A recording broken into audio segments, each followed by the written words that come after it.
Wainit ang hangin sa hapon, nang iyon nang pauwi na si Liana Robles mula sa maliit na kolehiyong nasa bayan. Nakalaylay ang backpack sa isang balikat at sa kabilang kamay ay hawak niya ang lumang reviewer sa accounting. Naka-second year business administration na sana siya kung hindi lang sa nagsulputang utang ng pamilya nila. "Nak, kumain ka na ba?" Bungad ni Marites, ang ina niyang payat at may tuyo ng pawis sa noo. Nang pumasok siya sa maliit nilang bahay na gawa sa pinagtagpi-tagping plywood at pawid. "Opo, Nay, doon na po sa kantin, utang ulit." Pilit nang umiti si Liana, sabay lapit sa ina para tulungan itong magbukas ng kalan. Sa gilid ng sala, nakaupo ang ama niyang si Rodel, nakatungo sa mesa, hawak ang ilang pirasong papel, mga resibo, mga listahan ng utang sa palengke.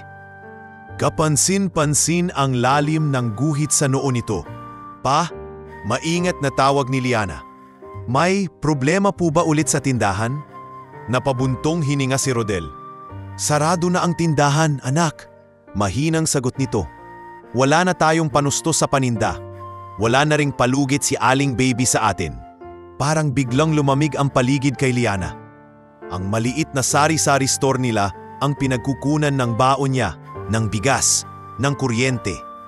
Ibig sabihin po, hindi niya matapos ang tanong. "Liana," sabat ni Marites, pilit na nilalagyan ng lakas ang boses. "Pag-uusapan pa natin, hindi pa naman agad." "Hindi na kita kayang pag-aralin sa susunod na SEM," putol ni Rodel, hindi makatingin ng diretso sa anak. "Pasensya ka na, anak. Ginawa ko naman ang lahat." Tumahimik ang sala. Naririnig lang nila ang ingay ng mga batang naglalaro sa labas at tahol ng aso sa kapitbahay. Nararamdaman ni Liana ang unti-unting pag-init ng mata niya. Nanunubig, gustong lumuha pero pinigilan niya. "Okay lang po, pa," pilit niyang sabi, "kahit nananakit ang dibdib. Babalik pa rin naman ako sa school balang araw." "Liana," humawak sa kamay niya si Marites. "Pasensya ka na, anak, kung may pera lang kami." "Nay, wag na po kayong humingi ng pasensya." Mabilis niyang tugon, pilit na nagbibiro. "Baka maubos pa yan. Pampunda niyo pa sa mukha, oh." Kumunot ng bahagya ang labi niya sa pilit ng ngiti. Ngunit nang pumasok siya sa kwarto, hindi na niya napigilan. Tahimik siyang umupo sa kama. Binuksan ang lumang notebook kung saan nakasulat ang mga pangarap niya. Makapagtapos ng business admin, magtrabaho sa malaking kumpanya sa syudad, makatulong kay mama at papa, makapunta sa Japan.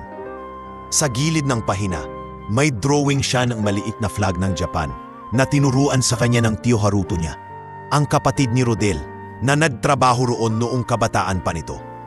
Parang sagot sa iniisip niya, dumating kinabukasan si tiyo Haruto. May dalang dalawang supot ng tinapay at ilang delata. Medyo nanlaki ang tiyan nito. May kaunting uban, pero nandoon pa rin ang malakas na tawa.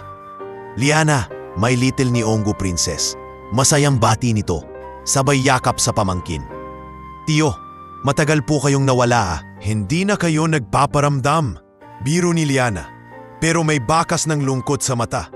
Umupo silang lahat sa hapag. Habang kumakain, napansin ni Haruto ang kakaibang tahimik na mukha ng pamangkin niya. "Oh, ano to? Bakit parang nalungkot ang favorite kong estudyante sa Japanese? Nasaan na yung batang kaya magbasa ng hiragana?" Napayuko si Liana. "Tiyo, stop na po muna ako sa school. Wala na pong pang-tuition sina mama at papa." Napatingin si Haruto kina Rodel at Marites. Nagkibit balikat si Rodel, parang nahihiya. "Kuya, hindi na kami kumikita sa tindahan. Hindi na rin ako natatanggap sa construction ngayon. Ang daming mas batang aplikasyon." Tumahimik si Haruto sandali. "Pasensya na, wala na rin akong ipon. Matagal na akong umuwi galing Japan. At yung naipon ko, naubos na sa sarili nating problema rito." Huminga siya ng malalim, saka tumingin kay Liana. "Pero anak, hindi ibig sabihin ito tapos na ang pangarap mo." "Tiyo, paano po yun? Gusto ko po talagang makatapos. Gusto ko po sanang makapagtrabaho sa malaking kumpanya. Kahit janitress lang sa simula, basta makapasok lang ako." Mahinang wika ni Liana. Napatigil si Haruto. "Janitress? Oo nga," sabat ni Marites. "Si Nene, yung kapitbahay natin. May pinsan daw sa Maynila na nagtratrabaho sa malaking kumpanya bilang janitress. Sabi niya, may bakante. Hindi man malaki ang sahod, mas malaki pa rin kaysa rito. Baka pwede kang sumubok. Napakurap si Liana. Sa Maynila? Sa malaking kumpanya? Hindi mo kailangang sumuko sa pangarap mo. Seryosong sabi ni Haruto. Alam mo ba, doon sa Japan, ang daming Pilipinong janitor sa malalaking building. Pero mababait, masisipag. Yung iba napupunta sa office work kalaunan. Ikaw pa, marunong ng konting Japanese. Naalala ni Liana ang mga gabing nagtuturo sa kanya si Haruto ng simpleng Nihongo. Konbanwa, arigato gozaimasu, hajimemashite, Robles Liana des. Totoo po ba? Baka pwedeng maging daan yun. Nanginginig ang boses ni Liana. Huwag mong minamaliit ang trabaho. Nak, sagot ni Haruto. Ang janitress, hindi lang tagalinis. Siya ang nakakakita sa lahat ng sulok. Kung papalarin, baka doon mo makilala ang mga taong makakatulong sa'yo. At matutulungan mo rin. Kinagabihan, sa labas ng bahay, nakaupo si Liana sa mahabang bangko. Tinitingnan niya ang maulap na langit at ang malalayong ilaw sa bayan. Umupo sa tabi niya si Rodel, tahimik muna bago nagsalita.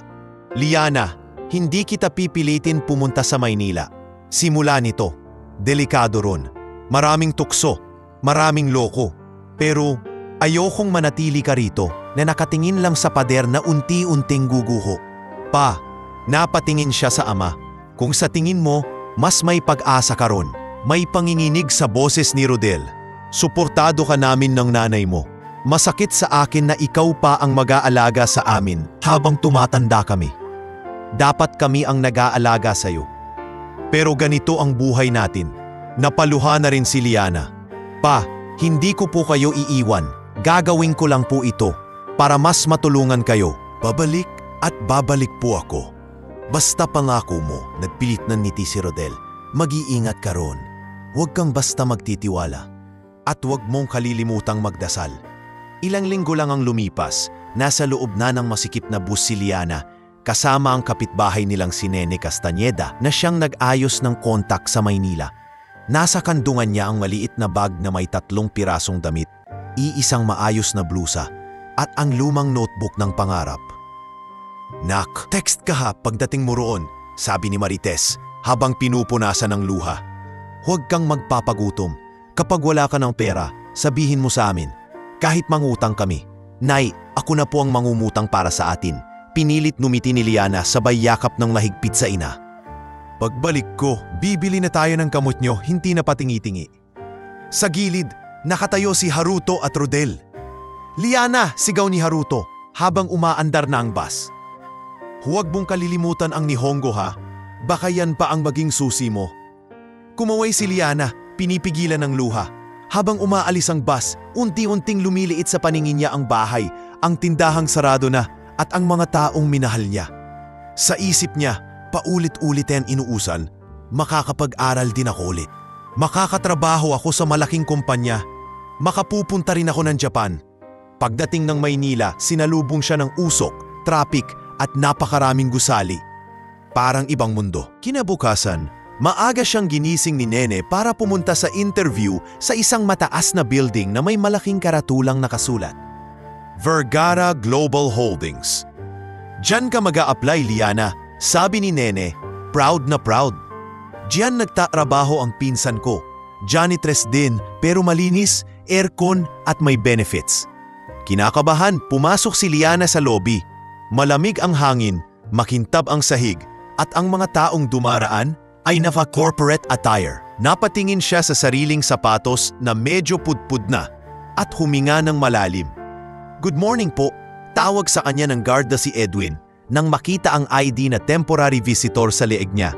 Doon po sa HR ma'am, sa kanan. Salamat po, mahinhin niyang sagot. Habang hinihintay ang tawag para sa interview, napansin ni Liana ang isang grupo ng taong palabas ng elevator. May lalaking nakasuot ng maayos na dark blue suit. Hawak ang folder, seryoso ang muka. Parang sanay sa mga desisyon na bilyon ang nakataya. Si Sir Ramillan, yung CEO, bulong ng pinsan ni Nene na si Jessa, na nakasuot ng janitress uniform at may dalang mop. Bata pa pero grabe kung mag-utos.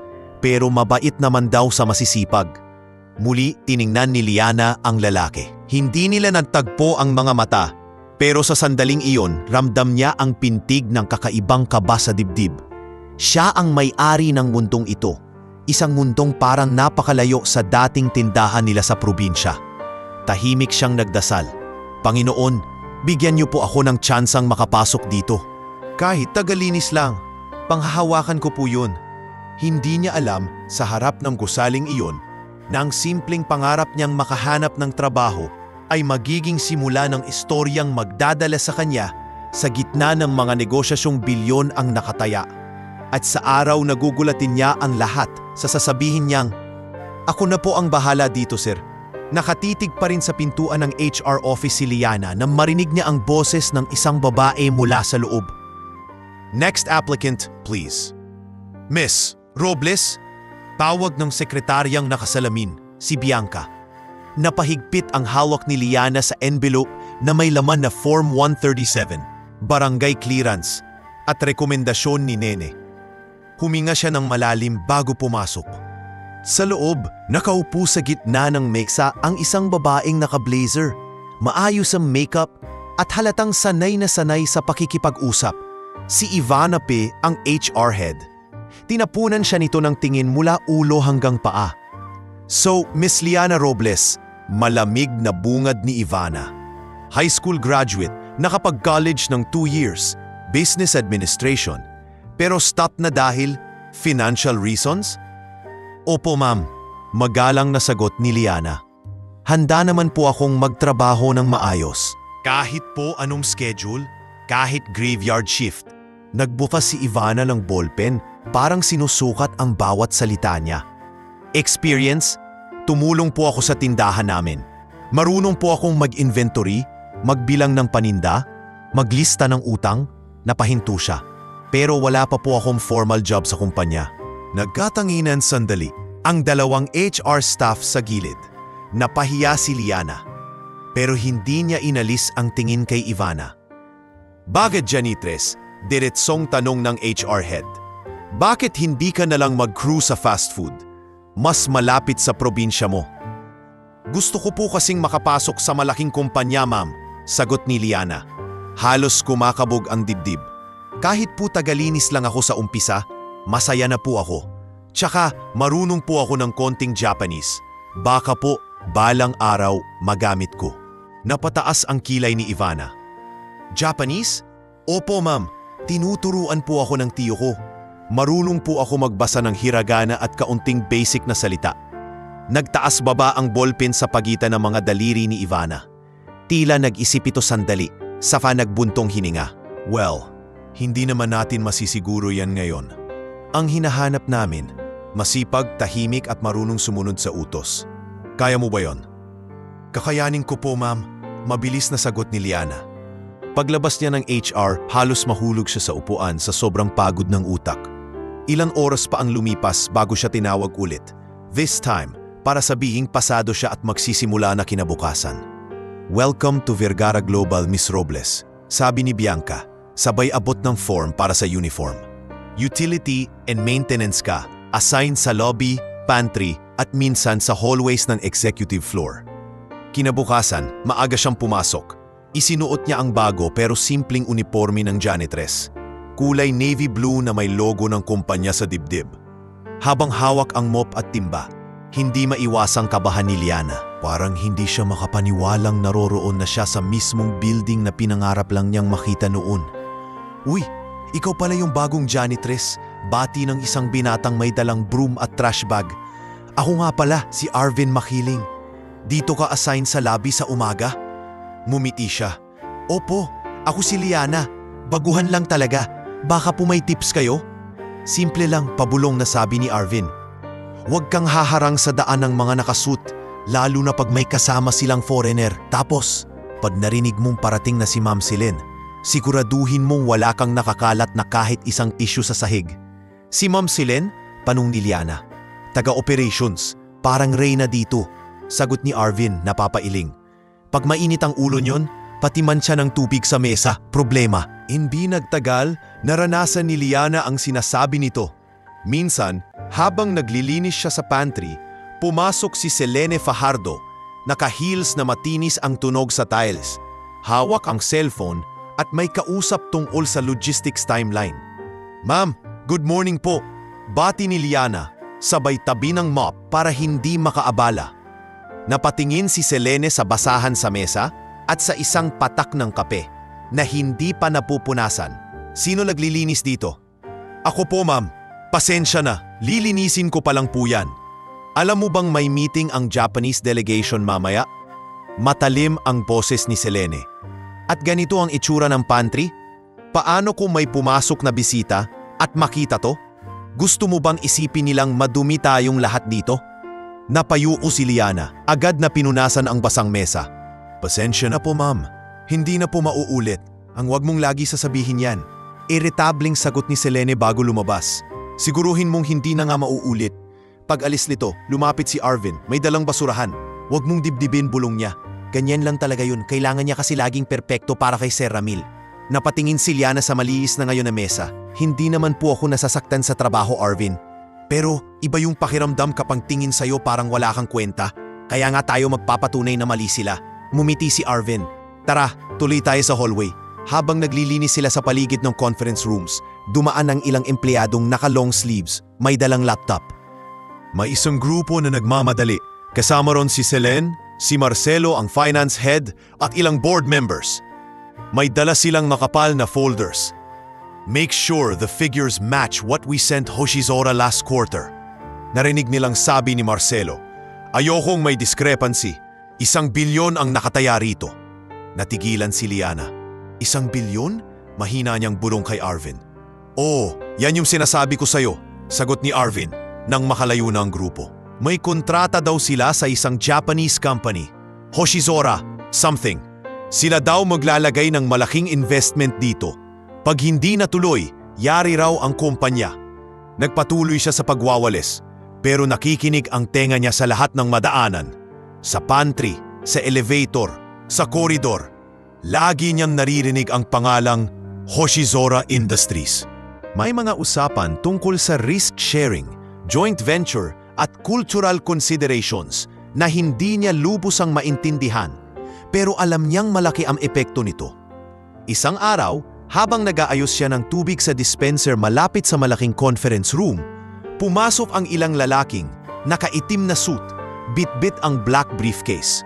Mga Hapon. Isa sa kanila ang nakasalamin, kalmado ang mukha at tila sanay sa boardroom, si Takumi Sato. "Those are the Japanese reps," ulong ni Bianca kay Liana habang nagre-refill ng kape. "Mahalaga ang meeting na to. Bawal maingay sa hallway." Kasunod nila, dumating si Gerald Pascual, ang in-house translator ng kumpanya. Bitbit nito ang tablet at nakangiting parang sanay na sanay. "Don't worry," nagyayabang na sabi ni Gerald kay Selene. "I've reviewed the terms. Kaya ko to, just like in Osaka last year." "Good," sagot ni Selene. "Ayokong may miscommunication. We can't afford to look stupid." Nang magsimula ang meeting, naiwan si Liana sa gilid. Nag-aayos ng mga baso at pitzel ng tubig. Hindi siya lumalapit sa lamesa, pero rinig niya ang ilang bahagi ng pag-uusap. Nag-Japanese si Takumi. Mahinahon ngunit diretso. Narinig ni Liana ang salitang Risuku Bunpai at Sekinin no Baransu. "Mr. Sato is saying," kumpiyansang sabi ni Gerald, "that Hoshizora does not want to take too much responsibility and that they think Vergara should handle all the possible losses." Napakunot ang noo ni Liana. Hindi ganoon ang tono.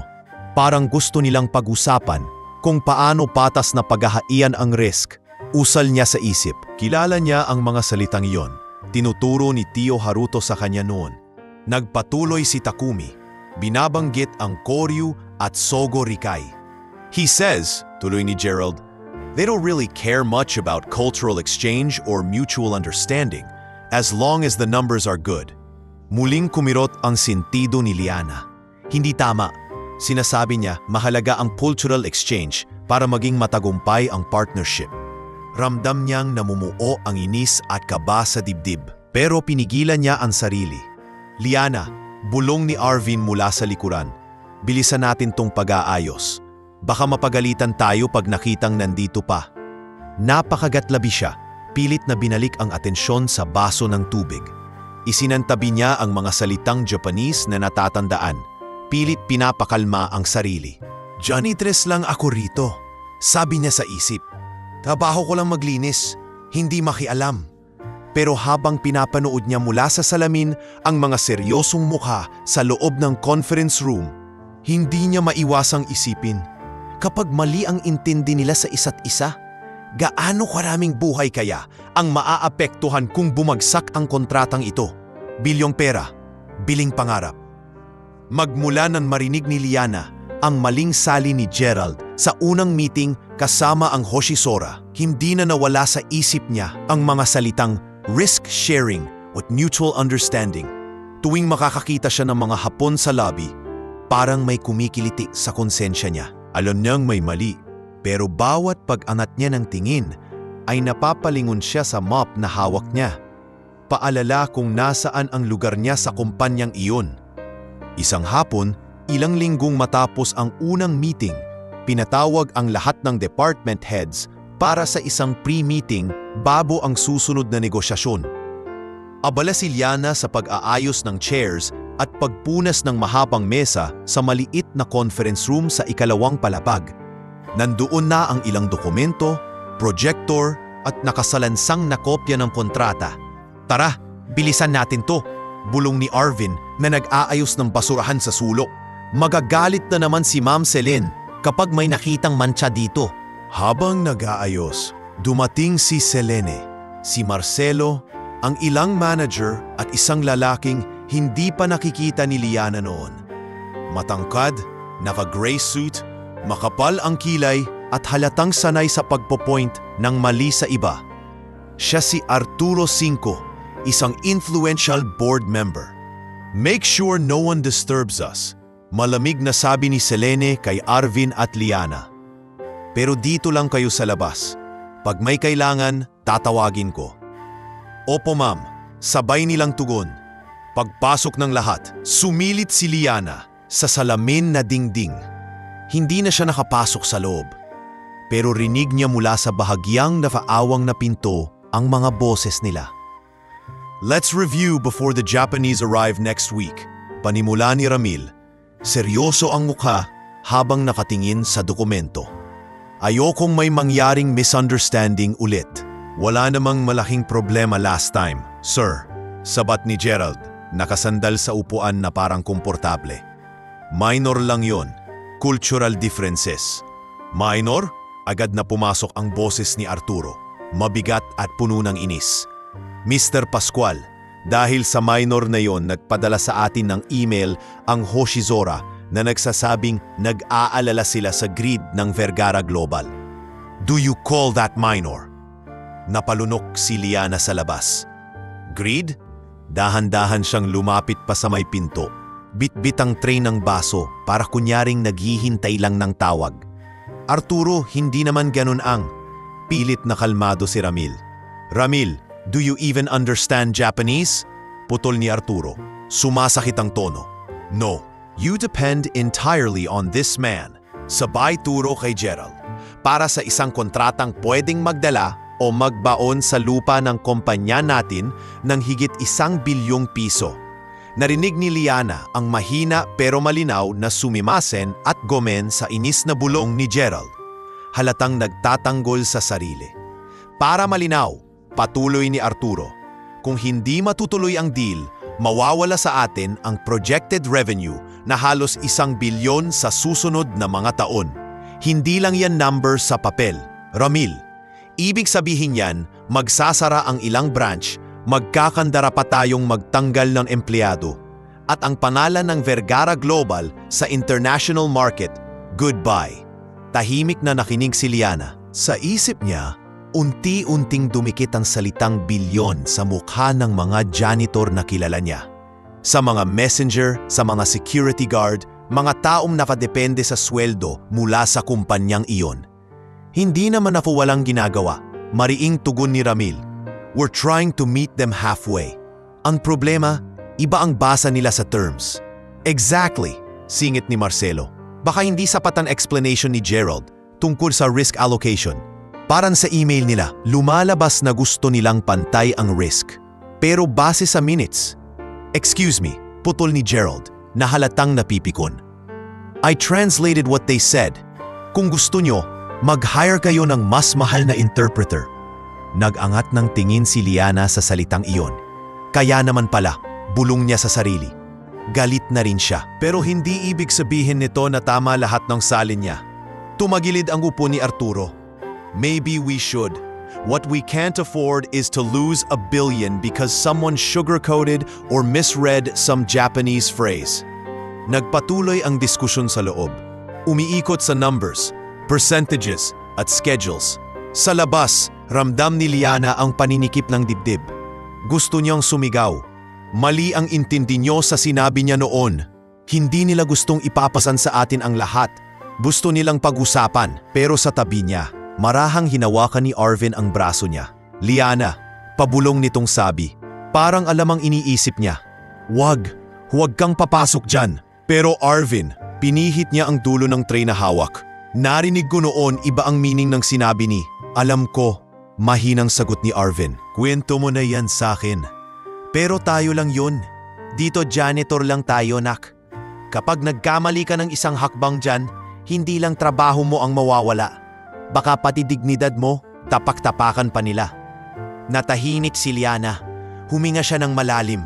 Pilit na inuubos ang tapang na umuusbong sa dibdib niya. Pero, paano kung dahil sa maling translation, mawalan ng trabaho ang mga tao dito? Paano kung pati tayo? Liana, mariing sabi ni Arvin, nakatingin sa kanya ng diretso. Alam kong matalino ka, pero hindi lahat ng laban ngayon mo ipaglalaban. Minsan kailangan mo munang manatili para sa sarili mong pamilya. Napayuko si Liana. Sa loob ng silid, patuloy ang bangayan. Sa labas, parang may pader sa pagitan ng alam niya at ng katotohanang handang pakinggan ng mga taong may posisyon. Pagkalipas ng halos 1 oras, natapos ang pre-meeting. Naglabasan ang mga manager. Kumukulo ang mukha ni Arturo, mukhang pagod si Marcelo, at si Gerald ay hindi makatingin kahit kanino. Huli ang lumabas si Ramil. May hawak na dokumento, bahagyang kulubot ang noo. Arvin, Liana, siya pa mismo ang tumawag ikinagulat ng dalawa. Pakilinis na lang agad nito. May darating na external consultants mamaya. Opo sir, sabay nilang sagot. Habang naglilinis sila, iniwan ni Ramil sa mesa ang isang makapal na folder. Saglit na tumigil sa pinto, parang may gustong sabihin, pero nagbago ang isip at tuluyang lumabas. Pagkaalis niya, napahawak si Liana sa dibdib. Ramdam ang bilis ng tibok ng puso. Arvin, kung marunong si sir ng kahit konting Japanese, siguro hindi ganito kalala. Hindi natin problema yon, sagot ni Arvin. Pinipilit maging praktikal. Ang problema natin, makatapos tong shift, makauwi ng maayos at kinabukasan, may trabaho pa rin tayo. Kinagabihan, pag-uwi niya sa inuupahang maliit na kwarto sa Maynila, pagod na pagod siya. Malamig ang hangin mula sa lumang electric fan. Ngunit mainit ang ulo niya. Napahiga siya sa kama, tinititigan ang bitak sa kisame, nang biglang nag-ring ang cellphone niya. Si Miko, ate, nanginginig ang boses ng kapatid sa kabilang linya. Si nanay, inaatake na naman ang ubo. Sabi ni Doc, kailangan na raw palitan yung gamot niya kasi hindi na umepekto yung luma. Napaupo si Liana. Magkano daw, Miko? Hindi ko po alam lahat pero sabi ni Doc, kailangan daw ng mas mahal. Hindi pwedeng tigil-tigilan na lang. Naubos na rin po yung pinadala nyo last week. Si Papa, naglalakad na naman po kung saan-saan, nagbabakasakali sa trabaho. Napapikit si Liana, pinipigilan ng luha. Makikinig ka sa akin, Miko. Bukas, pagkatapos ng sahod magpapadala ulit ako. Sabihin mo kay nanay, huwag niyang alalahanin yon. Huwag na huwag siyang tumigil sa pag-inom ng gamot. Ate, baka naman po sobra na sa inyo. Trabaho ko to. Putol niya, pilit na pinatatagang boses. Ginagawa ko to para sa inyo. Kapag kailangan mo si nanay dalhin sa health center, dalhin mo. Ako na bahala sa pambayad. Tahimik na umiyak si Miko sa kabilang linya. Salamat, ate. Pagkababa ng tawag, hindi na napigil ni Liana ang hikbi. Niyakap niya ang kumot at umiyak ng tahimik. takot na marinig ng mga kasamang bed spacer sa kabilang kwarto. Sa pagitan ng mga luha, paulit-ulit niyang naalala ang usapan kanina. 1 bilyong nakataya, posibleng retrenchment, at isang CEO na hindi marunong mag-Japanese. Kung may magawa lang sana ako, bulong niya sa sarili. Pero paano kung janitress lang ang tingin nila sa akin? Kinabukasan, pumasok pa rin siya ng maaga. Mas mahigpit ang hawak niya ngayon sa mop at basahan. Hindi lang dahil trabaho niya iyon, kundi dahil alam niyang nakasalalay doon ang gamot ni nanay, ang pag-aaral ni Miko at ang maliit na pag-asang baka. Sa gitna ng kaguluhang bilyon ang nakataya, may tsansa pa siyang bawiin ang tamang kahulugan ng mga salitang nagdudugtong sa dalawang magkaibang mundo. Parang mas mabigat ang hangin sa buong building ng Vergara Global ng araw na iyon. Pagpasok pa lang ni Liana sa lobby, ramdam na niya ang tensyon. Mas maaga kaysa dati ang dating ng mga manager. Mas mabilis maglakad ang mga nakasuit. At kahit ang mga guard na tulad ni Edwin ay mas tahimik kaysa karaniwan. Liana, tawag ni Arvin habang sabay nilang bitbit ang mga timba at mop. Final negotiation daw ngayon yung sa Hoshisora. Sabi ni Jessa kagabi, pag pumalpa pwedeng bumagsak ang stocks. Baka may tanggalan. Mas lalo na nating dapat linisin ng maayos. Pilit na sagot ni Liana, kahit ang totoo sumisigaw na sa kaba ang dibdib niya. Ayokong may masisi sa utility kung sakali. Pag-akyat nila sa executive floor, sinalubong sila ng receptionist na si Bianca, nakayuko sa monitor pero halatang balisa. Guys, pakiayos lahat ng madadaanan ng mga bisita. Pakiusap nito. Nandyan na sa baba yung convoy ng Japanese delegation. Si Ma'am Selen, kanina pa nagwawala sa loob. Sumilip si Liana sa mas malaking conference room na bihira nilang linisin. Madalas kasi, may nakatalagang mas senior na janitor doon. Ngayon, may mga papel na nakalatag, mga projector na nakabukas, at mga nameplate sa lamesa. Nakita niya si Ramil, nakatayo sa gilid na parang inuubos ang hininga bago sa laban. Kasama sina Selen na abalang-abala sa cellphone, Marcelo na hawak ang calculator, at si Gerald na hawak ang makapal na folder. Liana, ikaw dito, utos ni Jessa. Ang pinsan ni Nene sabay abot ng tray na puno ng baso. Ikaw ang magre-refill ng tubig sa loob mamaya. Si Mang Pilo, sa labas lang siya. Sabi ni Ma'am Ivana, maingat ka raw maghawak ng baso, kaya ikaw na ang pinili. Sa loob, nanlaki ang mata ni Liana. Ngayon? Oo, huwag ka nang kabahan. Wala ka namang gagawin kundi mag-refill at magpunas ng tahimik. Huwag ka lang tatayo malapit kay Sir Ramil. Natatawang sabi ni Jessa, pero bakas din ang kaba sa kanya.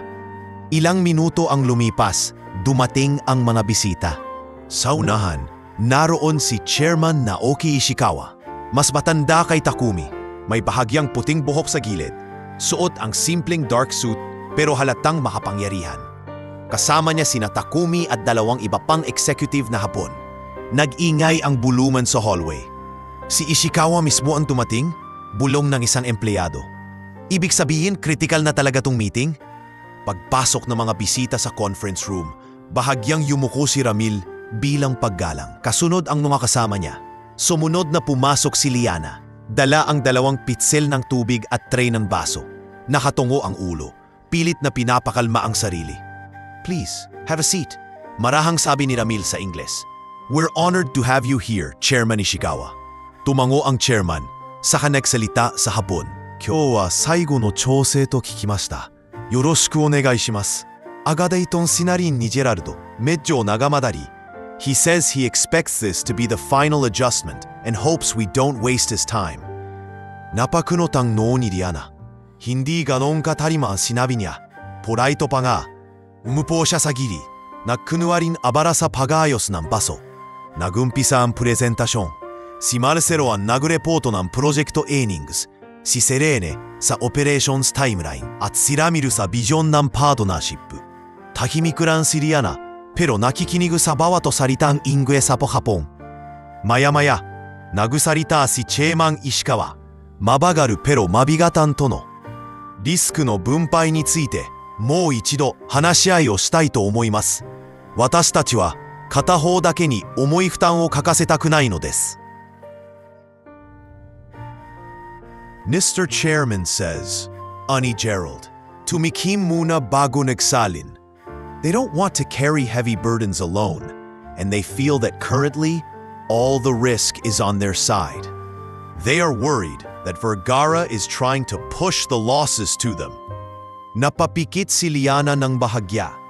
Hindi push the losses. Alam niyang sinasabi ni Ishikawa na ayaw nilang isang panig lang ang mabigatan. Mutual ang gusto nito, hindi victim. Tumugon si Ramil, halatang kinakabahan. We are willing to adjust the numbers so risk is distributed fairly. If we misunderstood, we apologize. Nag-usap ulit sa Japanese sina Takumi at Ishikawa. Muli, maraming salitang pamilyar kay Liana. Aidagara, Shinrai Keiyaku no Chie, Meiwaku. He says, muling salin ni Gerald, they're starting to feel they cannot trust Vergara Global. They are concerned we might cause trouble to their brand if something goes wrong. Napasinghap si Selen. That's not fair, bulong niya kay Marcelo. Ginagawa na nga nating lahat, ganun patingin nila? Nanigas ang likod ni Liana. Hindi niya sinabi na hindi sila makapagtitiwala. Sinasabi niyang kailangang malinaw ang kontrata para hindi magdulot ng abala sa isa't isa. Sa isip niya, pero nanatili siyang tahimik. Pinipisil ang sariling kamay sa likod ng tray. Pagtagal, lumala ang tensyon. Pinag-usapan ang termination clause, penalty, at coverage ng loss kung sakaling bumagsak ang market. Muli, nagsalita si Ishikawa. Ngayon ay mas malamig na. Kono mama de wa, 1年後には1000億円くらいの損害に可能性があります。私たちはそんなリスクを引き受けたいですか? Naragara harosan puso ni Liana. Pamilya sa kanyang 1000 億円. 1 billion yen o 1 billion no ikuwari? Sa Ingles marapito iyon sa pinag-uusapan, 1 billion no halaga sa peso. Pinagaro estimato, pero sapato para maunawa ng bigat. Chairman says, agada na salin ni Geraldo. Ima kore ga bappayaku. Nannin tsukuwari gasu da. They might suffer losses worth around 1 billion because of us. He is asking if we are worth that risk. Mabilis na napahawak sa mesa si Marcelo. Namutora, Ramil, yan na sinasabi ko. Pabron nitong sabi, pero naririnig pa rin ni Liana. Kapag masama ang datenki no torila to, tayo ang mukhang gahamang. Hindi ka kasi natuto ng Japanese kahit alam mong buhay ng kumpanya ang nakataya. Marcelo, hindi ito tungkol. Pilit ng pinapakalma ni Ramil ang sarili. Pero sumabat na si Arturo na kanina patahimik. Chairman Ishikawa, biglang sabi ni Arturo sa Ingles, nakatingin diretso sa Hapon. If your understanding is that we want you to shoulder all the risk, then maybe this partnership is not meant to be. Napakunot ang noo ni Liana. Mali, lalong lumalala. Nagsalita muli si Takumi sa Hapon. Mabilis, gamit ang salitang zanen, ketsudan, at keiyaku o minaosokoto. He says, paliwanag ni Gerald, medyo kinakabahan na. If this continues, Hoshisora might need to reconsider the entire partnership. Maybe they should look for other partners in another country. Parang may sumabog na tahimik na bomba sa loob ng conference room. Namutla si Selen. Su, hindi pwede yan, bulong niya kay Ramil. Kapag iniwan nila tayo, wala nang projected na 1 billion sa books natin. At hindi lang yan, singit ni Marcelo. Halos pabulong pero puno ng pukot. Magiging pangungot to sa investors. Bagsak ang stocks. Tanggal ang dandang empleyado. Sa madaling salita, Ramil, malulugi tayo ng halos 1 billion dahil hindi ka makaintindi ng Japanese at nagtiwala ka sa iisang interpreter. Bumaling ang tingin ni Arturo kay Ramil. Hindi kita sinisisi ng buo, pero iyon ang resulta ng kakulangan mo. Ramil, wala kang sariling basa sa sinasabi nila. Nakadepende ka sa isang tao lang at ngayon mukhang nagsisisi na ang Hoshisora. Sa dulo ng mesa, bahagyang tumayo si Chairman Ishikawa para bang patapos na ang meeting. Sa gilid, ramdam ni Liana ang kahulugan niyon. Isa na yung senyales ng pagbitaw. Pagbitaw sa kontrata, pagbitaw sa bilyong halaga, pagbitaw sa trabaho ng napakaraming tao. Parang nagdilim ang paningin ni Liana. habang pinagmamasdan ng lahat. Naalala niya si Miko na umiiyak sa telepono, si Nanay Marites na humihinga ng may hirap, si Papa Rodel na naglalakad sa bayan naghahanap ng trabaho, sina Arvin at Mang Pilo na umaasa sa buwan-buwang sahod. Kapag bumagsak ang kumpanyang to, ilang nanay, ilang Miko, ilang papa pa ang mawawala ng pag-asa. Narinig niya ulit ang huling sinabi ni Ishikawa, malinaw sa tenga niya. Mo, kore ijo, jikan omuda ni Shitakunai. He says, mabilis na sali ni Gerald. He doesn't want to waste any more time. Maybe this meeting is over. Parang may bumulong sa loob ni Liana, mas malakas kaysa takot. Hindi ganyan ang ibig niyang sabihin. Ayaw niyang sayangin ang oras kung hindi malinaw ang pag-uusap. Gusto niyang tapusin kung puro malin-intindi lang. Tumayo si Chairman Ishikawa, hahakbang na palabas. Napatingin si Liana kay Ramil, nakayuko ito, parang pinipigilan ang sariling pagkadismaya. Sa sandaling yon, hindi na pinakinggan ni Liana ang boses ni Arvin sa isip niyang laging may babala. Bago pa tuluyang makalabas ang chairman sa likod ng upuan, naramdaman niyang gumagalaw ang sariling mga paa. Pinitiwan niya ang pitsel. Marahang inilapag ang tray sa gilid at lumapit sa unahan ng mesa. Ramdam ang panginginig ng tuhod. Sir, mahina pero maninaw ang boses niya. Napalingon si Ramil, pati ang lahat. Halos sabay-sabay ang pagkabigla sa mukha ni Silene, Marcelo at lalo na ni Gerald. Liana, gulat na tawag ni Ramil. Anong ginagawa mo rito? Bumalik ka sa, pero bago pa siya mapigilan, bahagyang humakbang pa si Liana palapit. Nakatingin kay Ramil, saka sa mga Hapon. Naramdaman niyang nanginginig ang kamay niya, pero pinili niyang hindi na ito itago. Sir, mariin, ngunit magalang niyang sabi, ako na po ang bahala dito. Sa sumunod na segundo, hindi lang si Ramil ang natigilan, maging ang mga Hapon, napahinto sa paghakbang. At sa unang pagkakataon, mula nang pumasok si Liana sa Vergara Global, pinuksan niya ang bibig hindi bilang janitress, kundi bilang paong nakakaintindi sa lengguwaheng pinag-aawayan ng dalawang panig. Hoshizora-sama, malumanay niyang wika sa malinaw na Nihongo, bahagyang yumuyuko. Moshi wake arimasen. Koshita gokai ga tsuzuite takoto watashi tachi no sekinin desu. Demo hontou ni nozondi iru wa risku no oshitsuke de wa naku futari de wakachi o koto da to umote imasu. Pagkabigkas ni Liana ng unang pangungusap sa Nihongo, parang huminto ang oras sa loob ng conference room. Nakatingin sa kanya ang lahat. Si Ramil na nanlaki ang mga mata. Sina Silene at Marcelo na parang hindi makapaniwala sa narinig. At si Gerald na tila biglang naubusan ng dugo sa muka. Si Chairman Ishikawa naman ay napahinto sa gitna ng paghakbang. Unti-unting bumalin ang tingin dito sa dalagang nakauniforme ng janitress na nakatayo sa dulo ng lamesa. Bahagyang nakayoko bilang paggalang.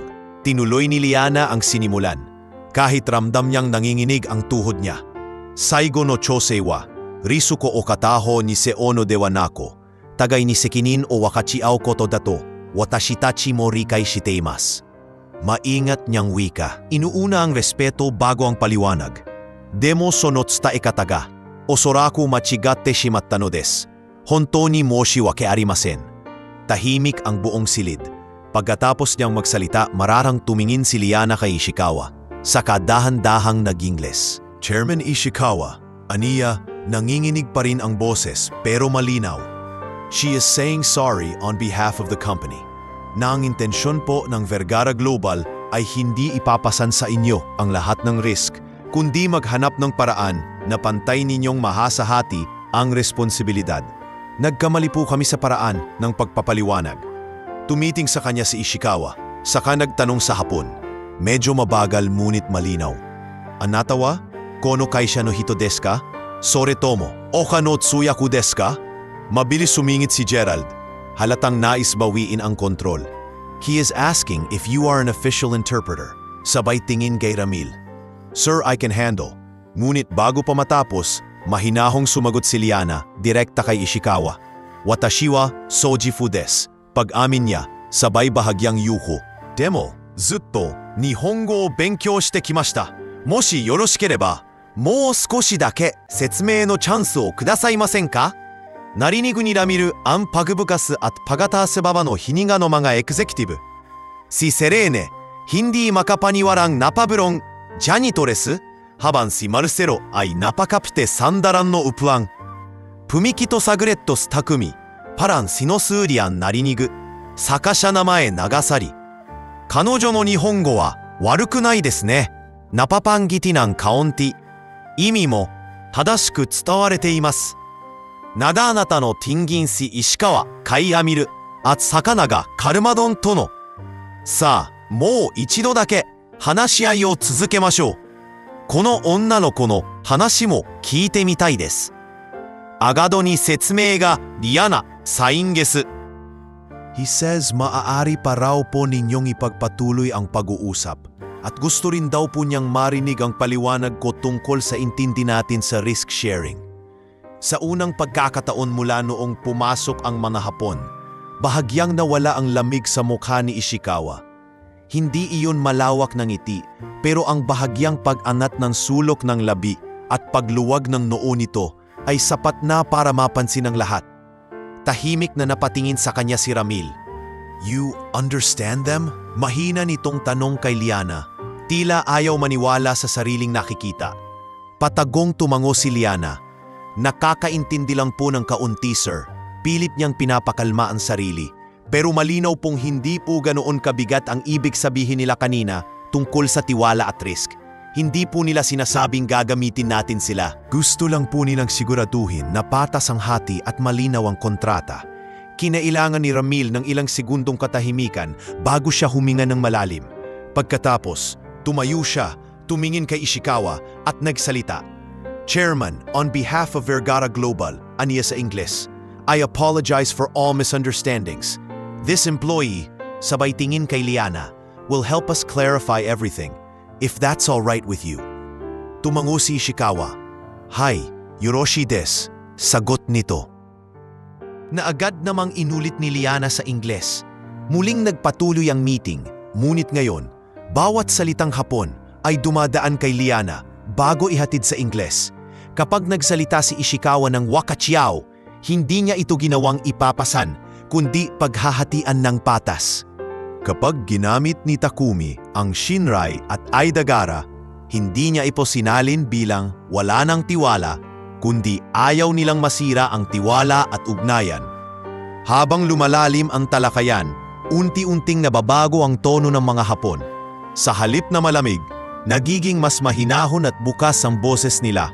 Panay ang tango ni Takumi sa tuwing isasalin ni Liana ang mga layunin ng Vergara Global na hindi pasanin ng Hoshizora, kundi makatrabaho ito bilang tunay na kapartner. Sa dulo ng meeting, muling nagsalita si Ishikawa.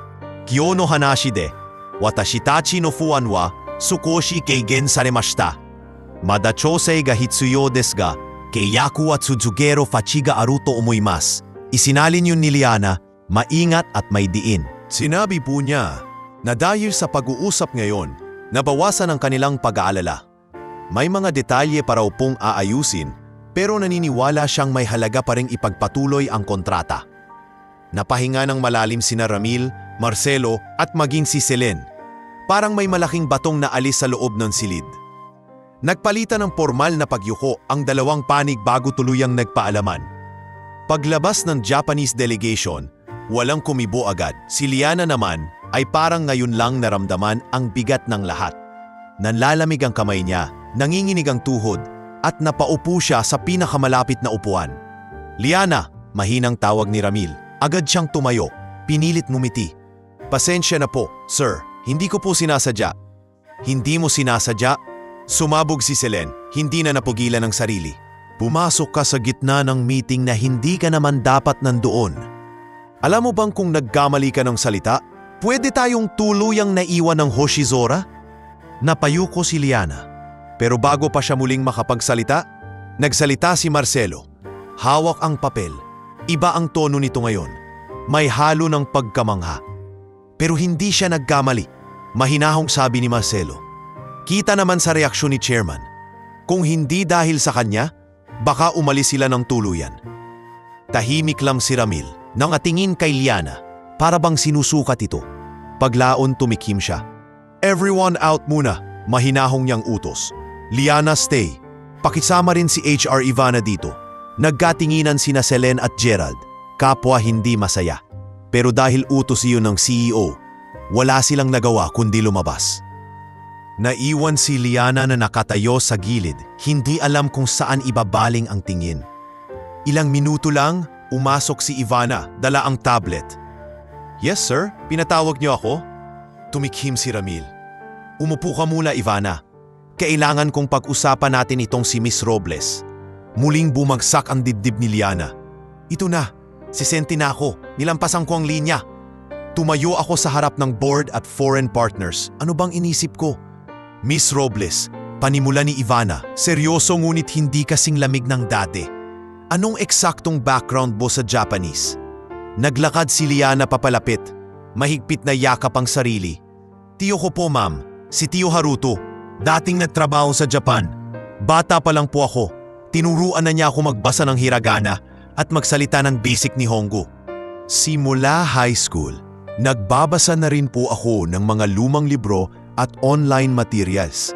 Pero hindi po ako professional interpreter. Janitress lang po talaga ako rito. Pero narinig natin kanina, singit ni Marcelo, hindi lang basic ang sinasabi mo. Naiintindihan mo ang nuance ng risk sharing, mutual trust at cultural responsibility na hindi man literal na salita. Pero yun ang espiritu ng sinasabi nila. Noong una pong meeting, amin ni Liana, narinig ko na pong may mali sa pagkakasalin. Pero natakot po akong magsalita. Janitress lang po ako. Hindi ko po alam kung may karapatan akong sumingit. Sandaling natahimik ang silid. Si Ramil, nakasandig sa upuan, nakatitig sa mesa. Bago dahan-dahang nagsalita. Marcelo, Ivana, mariin ngunit kalmadong sabi niya. Nakita niyo naman ang nangyari. Aaminin ko, pagkakamali ko tong hindi pag-invest sa sarili kong pag-aaral ng Japanese. Pero para sa ngayon, hindi natin mababawi agad yon. Ang meron tayo ay isang empleyadong nakakaintindi sa kanila ng mas totoo kesa sa interpreter na binabayaran natin ng malaki. Napangiwi si Ivana. Sir, janitress siya. HR-wise, ang hirap bigla na lang natin siyang gawing interpreter. Wala siyang formal credentials. Baka pagtawanan tayo sa industriya. Kung credentials lang, sabat ni Marcelo, pwede naman natin siyang bigyan ng training at certification sa paglaon. Pero hindi araw-araw may mahahanap kang empleyado na lifeline sa 1 bilyong kontrata.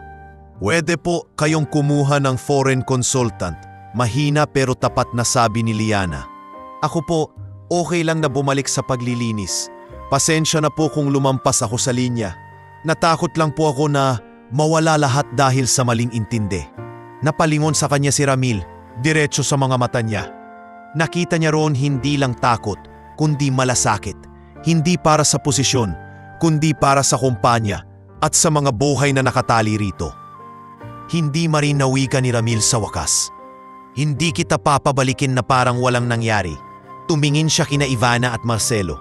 Simula ngayon gusto kong ilagay si Miss Liana Robles bilang junior interpreter on probation. Half ng oras niya ay naka-assign sa translation tasks para sa Hoshizora at iba pang Japanese clients. Half sa utility habang hinahanda ang official job description niya. Obserbahan natin siya for 3 to 6 months. Kung hindi gumana, may option tayong mag-hire ng consultant. Pero kung gumana, then we just saved $1 billion and found a gem we've been mopping past every day. Dugtong ni Marcelo, bahagyang nakangiti. Kung yan ang gusto niyo sir, gagawan ko ng papel. Pero malinaw, probationary with clear KPIs.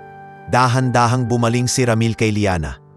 Miss Robles, mahinahon ngunit may bigat ang boses. Handa ka bang tanggapin tong setup na to? Walang kasiguraduhan.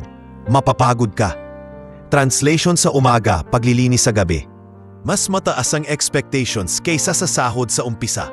Pinisil ni Liana ang palad, naalala ang boses ni Miko sa telepono, ang ubo ni nanay, ang mga resibo ni Papa. Kung ito po ang paraan para mas makatulong ako sa kumpanya at sa pamilya ko, mariin niyang sagot, handa po ako sir, kahit mahirap.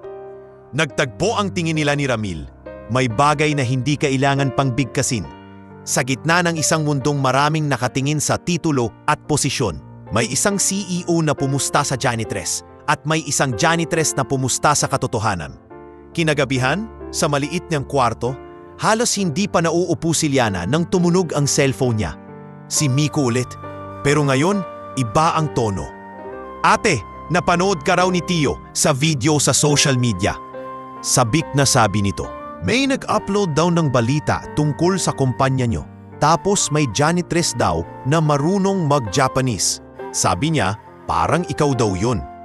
Napatawa si Liana sa gitna ng pagod. Tumulo ang luha sa gilid ng mata. Ako nga yun, Miko. Pero wag mo na munang ipaggalat. Mahaba palalakbayin ko. Sinabi ko na kay nanay, tuloy ni Miko, maiyak sa tuwa. Sabi niya, sobrang proud daw siya sa'yo. Sabi niya, anak natin yan. Kahit janitress, kaya palang tumayo sa harap ng mga bilyonaryo. Natahimik sandali si Liana. Tinitingnan ang uniforme niyang nakasabit sa gilid, amoy bleach at pawis. Dahan-dahan siyang humiga, hawak ang cellphone sa tainga. Sabihin mo kay nanay, mahinahon pero puno ng determinasyon niyang wika. Hindi pa tapos. Simula pa lang to. Pero, mangangako ako sa inyo. Gagawin ko ang lahat para hindi na tayo mabuhay sa takot na bukas. Mawawala ang lahat. Kinabukasan pagkatapos ng makasaysayang meeting, ibang-iba na ang pakiramdam ni Liana pagpasok na sa Vergara Global. Pareho pa rin ang uniforme niyang navy blue na may logo ng kumpanya. Pareho pa ring map at basahan ang hawak niya. Pero sa ID na suot niya sa leeg ay may dinugtong ng maliit na linyang. Halos hindi pa rin siya makapaniwalang totoo. Utility/Junior Interpreter Probationary. Uy, promoted na si Madam, biro ni Arvin. Habang nag-aayos sila ng gamit sa utility room. Half janitress, half big-time interpreter. Pa-autograph naman dyan. Loko, napatawa si Liana.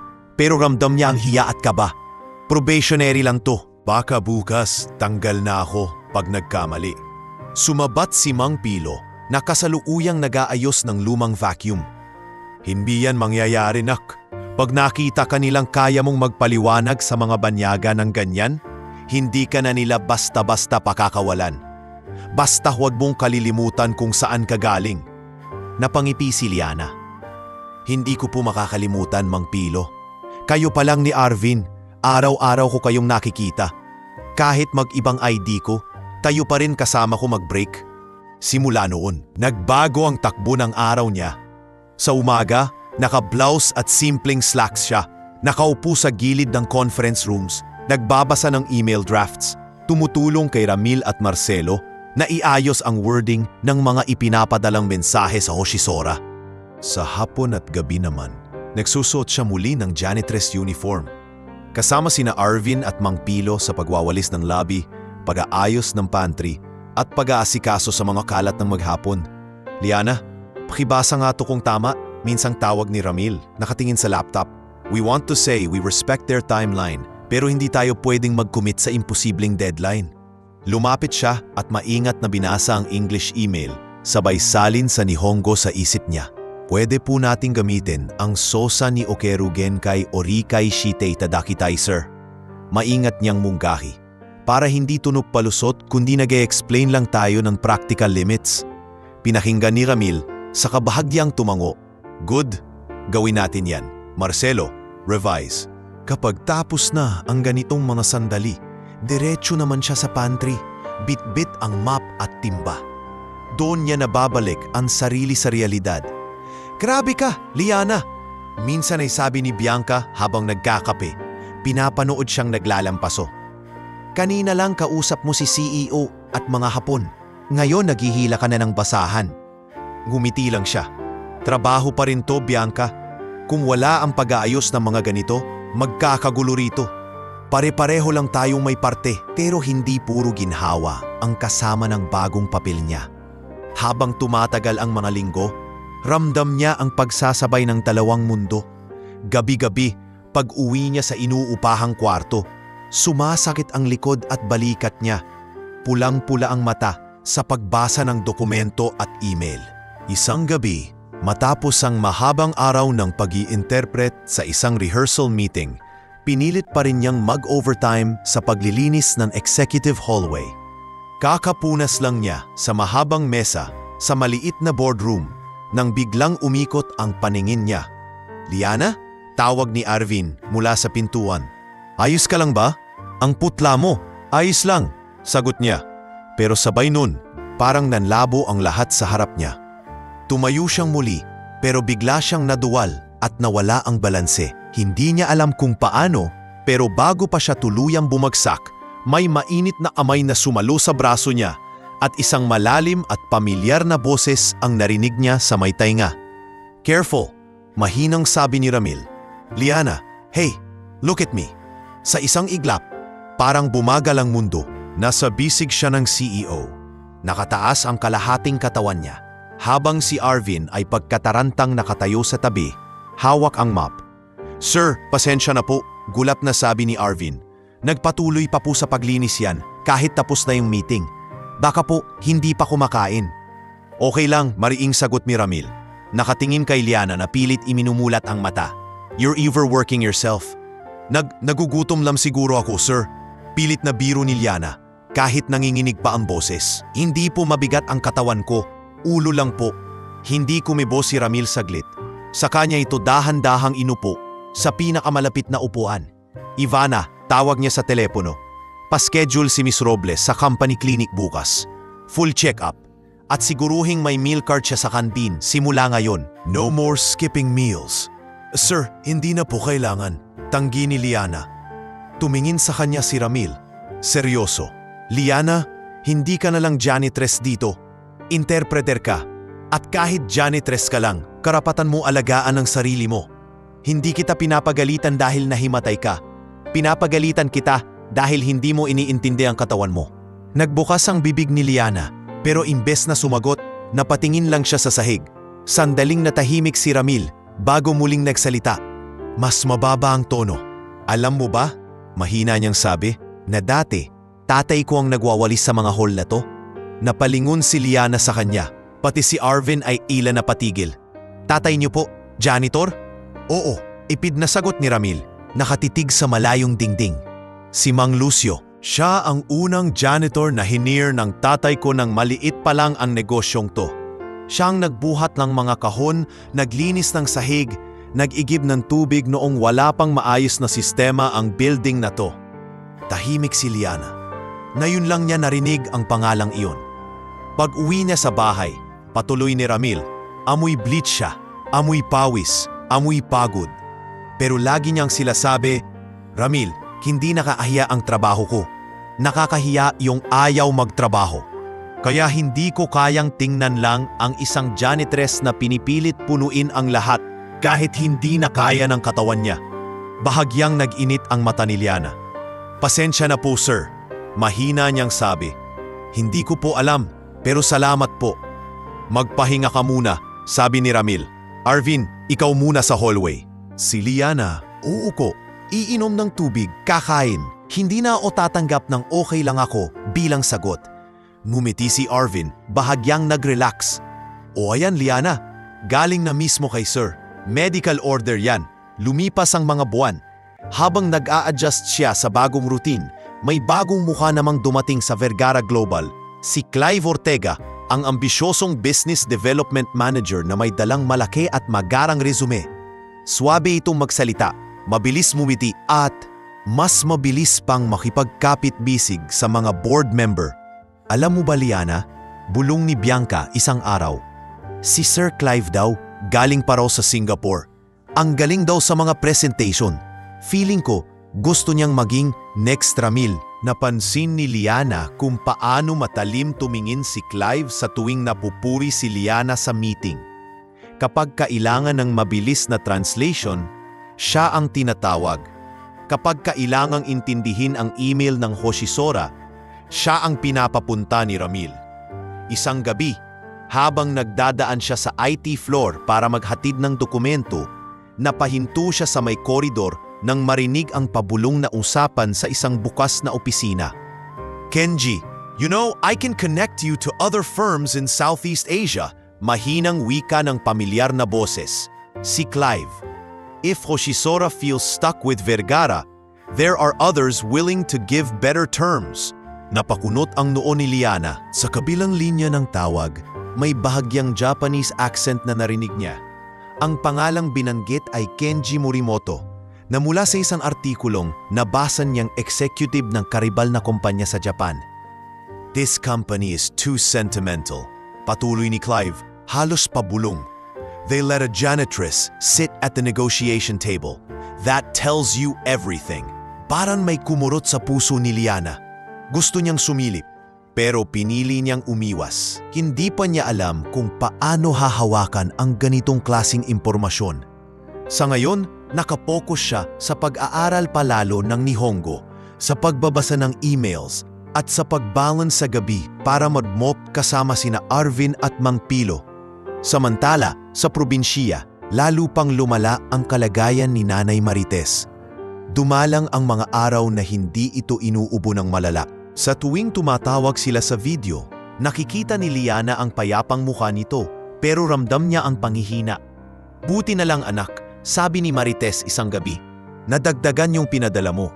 Si Aling Diezebel, dinala ako sa mas maayos na klinika. Sabi nila kung tuloy-tuloy ang gamot, baka hindi lumala." Si Aling Diezebel Cruz, ang kumadro ng kapitbahay nila, ang madalas sumama sa health center. "Huwag kang mag-alala, Liana," sabi nito sa tawag. "Bantay ko tong nanay mo. Pag may problema, tatawag kami agad." "Salamat o Aling Diezebel," taos pusong tugon ni Liana. "Pasensya na po kung hindi ako makauwi madalas." "Bumawi ka na lang sa tagumpay mo. Biro nito. Galingan mo dyan. Balita ko, interpreter ka na raw." Aba, baka next time hindi na natin kayang kausapin tong batang to." Napatawa sila kahit papaano sa gitna ng bigat ng sitwasyon. Isang taon ang lumipas mula nang tawagin siyang junior interpreter. Sa panahong iyon, hindi man madali, napatunayan ni Liana ang sarili. Sa bawat meeting kasama ang Hoshizora, mas humuhusay ang pagpapaliwanag niya. Natutunan din niyang magsabi ng "hindi ko alam pero aalamin ko," imbes na magkunwari. Mas madalas na siyang kinakausap ni Takumi. Minsan pa nga'y tinuturuan siya ng mas advanced na expressions. Isang hapon, pinatawag siya ni Ivana sa HR office. Kabado siyang pumasok, iniisip kung may ginawa ba siyang mali. "Miss Robles," panimula ni Ivana, nakatingin sa papel, "natapos na ang evaluation mo." And, I'll be honest, maraming nagulat sa resulta. Humigpit ang hawak ni Liana sa strap ng bag niya. "Ma'am, pasado ka," diretso ni Ivana, sa kabahagyang umiti. "Effective next month, aalisin na natin ang utility component sa job description mo. You will be a full-time interpreter and cultural liaison para sa Japanese partners. Magkakaroon ka ng mas maayos na sahod, benefits at training budget." Parang may sumabog na liwanag sa dibdib ni Liana. "Ma'am, tunoo po, hindi kami nagpapatawa ng ganyan sa HR." Natatawang sabat ni Ivana. Pero may side note dito, may ilan pa ring hindi masaya. Natural yun. Lalo na sa mga sanay na sila lang ang may boses sa boardroom. Naalala ni Liana ang matalim na titig ni Selene, ang pabulong na tawag ni Clive kay Kenji. "Naiintindihan ko po," mahina niyang sagot. "Basta po, gagawin to ang trabaho ko ng tama." Paglabas niya ng HR, hawak ang kopya ng promotion letter. Nasalubong niya sa hallway si Selene at si Clive. Sandaling nagtagpo ang tingin nila. Walang sinabi si Selene, pero bakas ang panlalamig sa mata. Si Clive naman ay ngumiti, pero may halong pangungutya. "Congrats, Miss Interpreter," anito. From mop to microphone, impressive. Ngumiti lang si Liana, marahang yumuko bilang paggalang. "Salamat po, sir. Sana po magawa ko po ng maayos ang parte ko sa team." Pagdating niya sa utility room, sinalubong siya nina Arvin, Bianca at Mang Pilo na may dalang maliit na cupcake na may isang kandila sa gitna. "Surprise!" sigaw ni Arvin. "Para sa bagong full-time interpreter." "Oy, paano niyo nalaman?" Natatawang tanong ni Liana, pigil ang luha. "Walang lihim sa building na to," sagot ni Bianca. "Lalo na pag may nag-level up mula sa janitress." Tinapik siya sa balikat ni Mang Pilo. "Kita mo na, nak? Sabi ko sa'yo, hindi natatapunan ng bleach ang pangarap, natatagalan lang." Habang hinihipan niya ang maliit na kandila, naalala ni Liana ang araw na unang pumasok siya sa lobby, kip-kip ang envelope at pangarap. Noon, takot siyang baka hindi man lang siya matanggap bilang tagalinis. Ngayon, hawak niya ang papel na nagpapatunay. Kaya palang magbukas ng pinto, ang kamay na sanay humawak ng mop, lalo na kung hindi sumusuko kahit sugatan na sa pag-angat. 2 taon ang lumipas mula nang unang maimprenta sa ID ni Liana ang salitang interpreter. Sa loob ng panahong iyon, unti-unti siyang nasanay sa dalawang mundo na ginagalawan niya. Ang malamig na boardroom kung saan bilyon ang pinag-uusapan at ang mainit na baryo sa probinsya kung saan piso-piso pa rin ang binibilang ng mga tao. Mas umayos ang lagay ni Nanay Marites. Hindi na tulad dati ang pag-atake ng ubo. Kahit may mga araw pa rin kailangan itong mahiga. Si Miko naman, sa tulong ng ipinapadalang pera ni Liana, ay naka-enroll na sa isang TESDA course sa bayan, automotive servicing, dahil pangarap nitong magtayo ng maliit na talyer balang araw. Si Papa Rodel, kahit hirap pa ring makahanap ng regular na trabaho, ay minsan-minsang inaarkila bilang tagapag-ayos ng bubong at tagapintura ng mga kapitbahay. Isang umaga, maagang pinatawag ni Ramil ang core team para sa isang closed-door meeting. Nakaupo na sa mahabang mesa sina Marcelo, Ivana, Selen at ang ilang department heads. Pumasok si Liana na may daladalang folder ng mga translated documents. Sumunod si Clive na may hawak na laptop. "Good morning," panimula ni Ramil. Seryosong nakatingin sa projector. "We received a proposal from Hoshizora last week.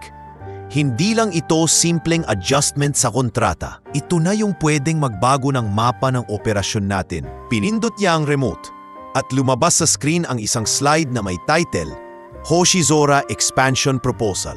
Gusto nilang palakihin ang investment, paliwanag ni Ramil. Pero may kapalit. They are considering moving the main manufacturing plant to another country, Vietnam or maybe Indonesia. Mas mura ang labor, mas malaki ang lupa. Mas malapit din sa ilang key markets. Napakunot ang noo ni Marcelo. Ibig sabihin kung pumayag tayo, mawawala ang halos lahat ng production jobs natin dito sa Pilipinas. Libo-libo ang mawawala ng trabaho. Exactly, sagot ni Ramil. Kaya hindi ito simpleng yes or no. Kailangan natin ng paraan na hindi mawawala ang Hoshizora sa atin. Pero hindi rin natin tatalikuran ng mga tao natin. Sumabat si Clive, nakasandal sa upuan. Kalmado ang boses. "With respect, sir, we have to be realistic. If Hoshizora wants to move, we can't chain them here. Baka mas mabuti nang i-let go na lang natin ang plant at mag-focus sa high-level services. Tanggal ang plant, tanggal ang trabaho ng mga tao sa planta." Tutol ni Marcelo. "Hindi lang yan numbers sa papel, Clive. Mga pamilyang may binabayarang renta, tuition, gamot." Tahimik lang si Liana sa gilid. Pero nararamdaman niyang lumalakas ang kabog ng dibdib niya. Naalala niya ang mga manggagawa ng planta na minsan niya nang nakausap sa site visit. Si Mang Ernie na may 3 anak sa kolehiyo. Si Aling Dory na breadwinner kahit babae. "Liana," tawag ni Ramil. Binabaling sa kanya ang atensyon ng lahat. "Explain mo nga in detail kung ano ang tono ng email ni Ishikawa tungkol dito. Hindi lang literal, pati yung underlying concern." Binuklat ni Liana ang folder at saglit na nagbasa. "Hindi po sila basta gustong umalis dahil ayaw na nila sa Pilipinas, sir." Paliwanag niya. Concern nila ang operating cost at saka yung efficiency ng logistics. Sinasabi nilang kung makakahanap daw tayo ng mas cost-effective and future-ready location dito pa rin sa Pilipinas, bukas sila doon. Pero kung wala, doon na sila titiin sa labas. "So hindi pa totally sarado," sabi ni Marcelo. May pag-asa sa boses. "Hindi pa po," tugon ni Liana. "Parang sinasabi nila, kaya nyo ba kaming panatiliin dyan nang hindi kami nalulugi? Kung hindi, mapipilitan silang lumipat." Nag-cross ang mga braso ni Celine. "May available ba tayong ganoong klase ng location dito? Mura ang lupa, may seaport access, may tao, at hindi masisira ang brand?" Sa unang pagkakataon, unti-unting sumulpot sa isip ni Liana ang imahe ng baybayin sa kanilang probinsya. Mahaba at tahimik na dalampasigan, malapit sa pantalan, maraming lupang bakante na hindi masyadong mamahalin. "Sir," mahina niyang sabi, bago pinatatag ang loob. "May isang option po siguro." Lumingon si Ramil sa kanya. "I'm listening." "Sa probinsya po namin," patuloy ni Liana, "may bakanting lupa malapit sa daungan. Hindi po kasing unlad ng mga industrial zone sa iba. Pero may mga barangay na handang magtrabaho at mura ang lupa kumpara sa city. Kung papasok ang lokal na gobyerno at barangay, pwedeng gawin na eco-industrial zone, hindi lang basta plant. Napakunot ang noon ni Clive. With all due respect, Miss Robles. Aniya, may masinsing ngiti. Hindi po charity ang hinahanap ng Hoshizora. High-level partner sila, hindi barangay project. Hindi agad sumagot si Liana. Sa halip, tumingin siya kay Marcelo. Ma'am, sir, alam niyo pong hindi ako ekonomist, pero kung ang problema nila ay cost at logistics, bakit hindi natin ikonsidera ang lugar na kaya yon? May daungan, may lupa, may tao. Ang kulang lang, sistema at pangalan. Tahimik na nakinig si Ramil. Nakatungo, parang inuukit sa isip lahat ng sinasabi niya. Pagkaraan ng ilang saglit, tumango ito. Set a meeting with Hoshizora, utos niya. Liana, prepare a draft proposal for a site visit to your province. Marcelo, gawa tayo ng numbers. Cost comparison, land price, tax incentives kung papayag ang local government. Selen, tingnan mo yung logistics. At Clive, saglit siyang tumigil. Saka tumingin dito.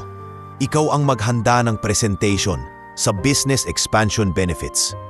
Gusto kong makita kung gaano pa kagaling doon. Saglit na nawala ang ngiti ni Clive, pero agad din itong bumalik. Of course, sir. We'll make it look world-class. Ilang linggo ang nakalipas. Nasa eroplano na sila papunta sa probinsya ni Liana. Sina Ramil, Marcelo, Selene, Liana at ang core delegation mula sa Hoshizora. Si Chairman Ishikawa, si Takumi at ilang engineer. Hindi sumama si Clive sa trip. Naiwan itong maghanda ng follow-up deck sa head office. Habang nakadungaw sa bintana ng eroplano, kita ni Liana ang pira-pirasong lupa, palayan at karagatan sa ibaba. Parang hinahalo sa loob niya ang kaba at tuwa. First time mo ulit makauwi pagkatapos ng matagal na? Tanong ni Ramil, na nakaupo sa aisle seat sa tabi niya. Opo sir, sagot ni Liana. Nakatingin pa rin sa labas. Madalas po kasi, remit lang, hindi na kaya ng oras at pamasahe na umuwi. Ngayon lang po ulit na iba ang dahilan. Para sa iyo at para sa kanila, seryosong sabi ni Ramil. Hindi lang para sa kontrata. Paglapag nila sa maliit na airport at biyahe patungo sa bayan, sinalubong sila ng amoy ng dagat at simoy ng hangin na wala sa Maynila. Sa barangay hall, naghihintay na si Cap Jerry Lumibaw, nakabarong, kasama ang ilang kagawad at leader komunidad. Welcome po sa barangay natin. Malugod na bati ni Cap. Si Liana ho, parang anak na po namin yan. Kaya nang sinabi niyang may dadalhin siyang mga bisita, naglinis kami agad. Mahiyang ngumiti si Liana. Kap, sila po sina Chairman Ishikawa at ang team ng Hoshizora. Ito naman po si Sir Ramil, CEO ng Vergara Global. Isang simpleng programa ang inihanda ng barangay. May konting salo-salo, may mga bangkito sa gilid at mga batang naglalaro sa tapat ng covered court. Dumating din ang dating kaklase ni Liana na si Rowena Ilagan. Ngayon ay guro sa elementarya. Liana, yakap agad ni Rowena sa kanya. Grabe, tingnan mo sarili mo. Naka-blazer ka na, hindi na nakalumang uniform. Teacher ka na rin, biro ni Liana. Ikaw nga, mas malaki ang naabot. Napatawa si Rowena. Hindi pero seryoso. Kung magkakaroon ng plant dito, marami tayong batang pwedeng itrain. Pwede tayong mag-offer ng basic skills training, English at basic Japanese. Tutulong ako dyan. Sa tabi nila, tahimik na pinagmamasdan ni Ishikawa ang paligid. Mangingisdang naghahanda ng lambat, mga nanay na nagtitinda ng kakanin, at mga kabataang nakatambay. Liana-san, wika niya sa mahina, ngunit malinaw na Nihongo. Koko no hitotachi wa, kono keizai no henka ni, tsuite korera no ryuo, do omoimasu ka. Isinalinyo ni Liana sa sarili. Tinatanong niya kung paano tatanggapin ng mga tao sa lugar ang pagdating ng planta at pagbabago sa ekonomiya. Kap, maingat na sabi ni Liana sa Tagalog, tatanungin ko po sana kung papayag po ba ang komunidad na magkaroon ng plant dito. May trabaho, oo, pero may pagbabago rin. Handa po ba kayo? Tumingin si Kap Jerry sa mga tao, saka ngumiti. Alam mo, Liana, sagot niya, sanay na kaming magbago ang panahon. Pero hindi pa kami nasasanay na wala kaming pagpipilian. Kung ang pagbabago may kasamang trabaho, training at paggalam sa kalikasan, bakit hindi basta klaro, hindi kami itatapon kapag tapos na ang kontrata? Tumango si Liana, sabay salin sa Nihongo. Maingat na ipinahayag ang sentimiento. Tahimik na nakinig si Ishikawa. Paminsan-minsan ay tumitingin kina Ramil at Marcelo. Kinabukasan, dinala nila ang delegasyon sa lupang maaaring gawing planta. Malawak, may access road papuntang Pantalan, at may espasyo para sa green buffer, mga puno, water treatment at iba pa. Ipinakita ni Marcelo ang projected cost savings, habang si Celine naman ang nagpresenta ng operational flow. Here, paliwanag ni Celine sa Ingles, we can build a modern but eco-friendly plant, solar panels, proper waste management, and a dedicated training center for workers.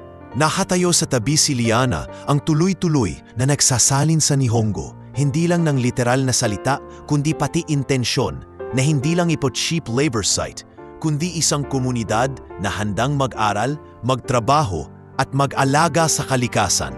Sa huling araw ng pagbisita, nagkaroon ng maikwing pulong sa improvised tent malapit sa baybayin. Nandoon sina Ramil, Ishikawa, Takumi at Liana bilang interpreter.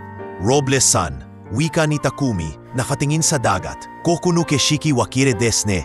Shikashi, seizo kojo o tateru po, kawate shimau kamoshiremasen. Tama kayo, sagot ni Liana sa Nihongo. Magbabago po talaga. Pero kung maingat at tapat po ang paraan, maaaring yung pagbabago ay magdala ng pag-angat, hindi pagkasira. Nagtinginan sina Ishikawa at Takumi. Sandaling katahimikan bago marahang tumango ang chairman. Ramil-san, wika ni Ishikawa sa Ingles ngayon, we see value in this place. If we can finalize the numbers and ensure environmental compliance, I am willing to sign a 10-year partnership extension with Vergara Global, with this province as the main site. Halos hindi makahinga si Ramil. Chairman, that means, sabad ni Takumi, may bahagyang ngiti. We will not move to another country. We will stay.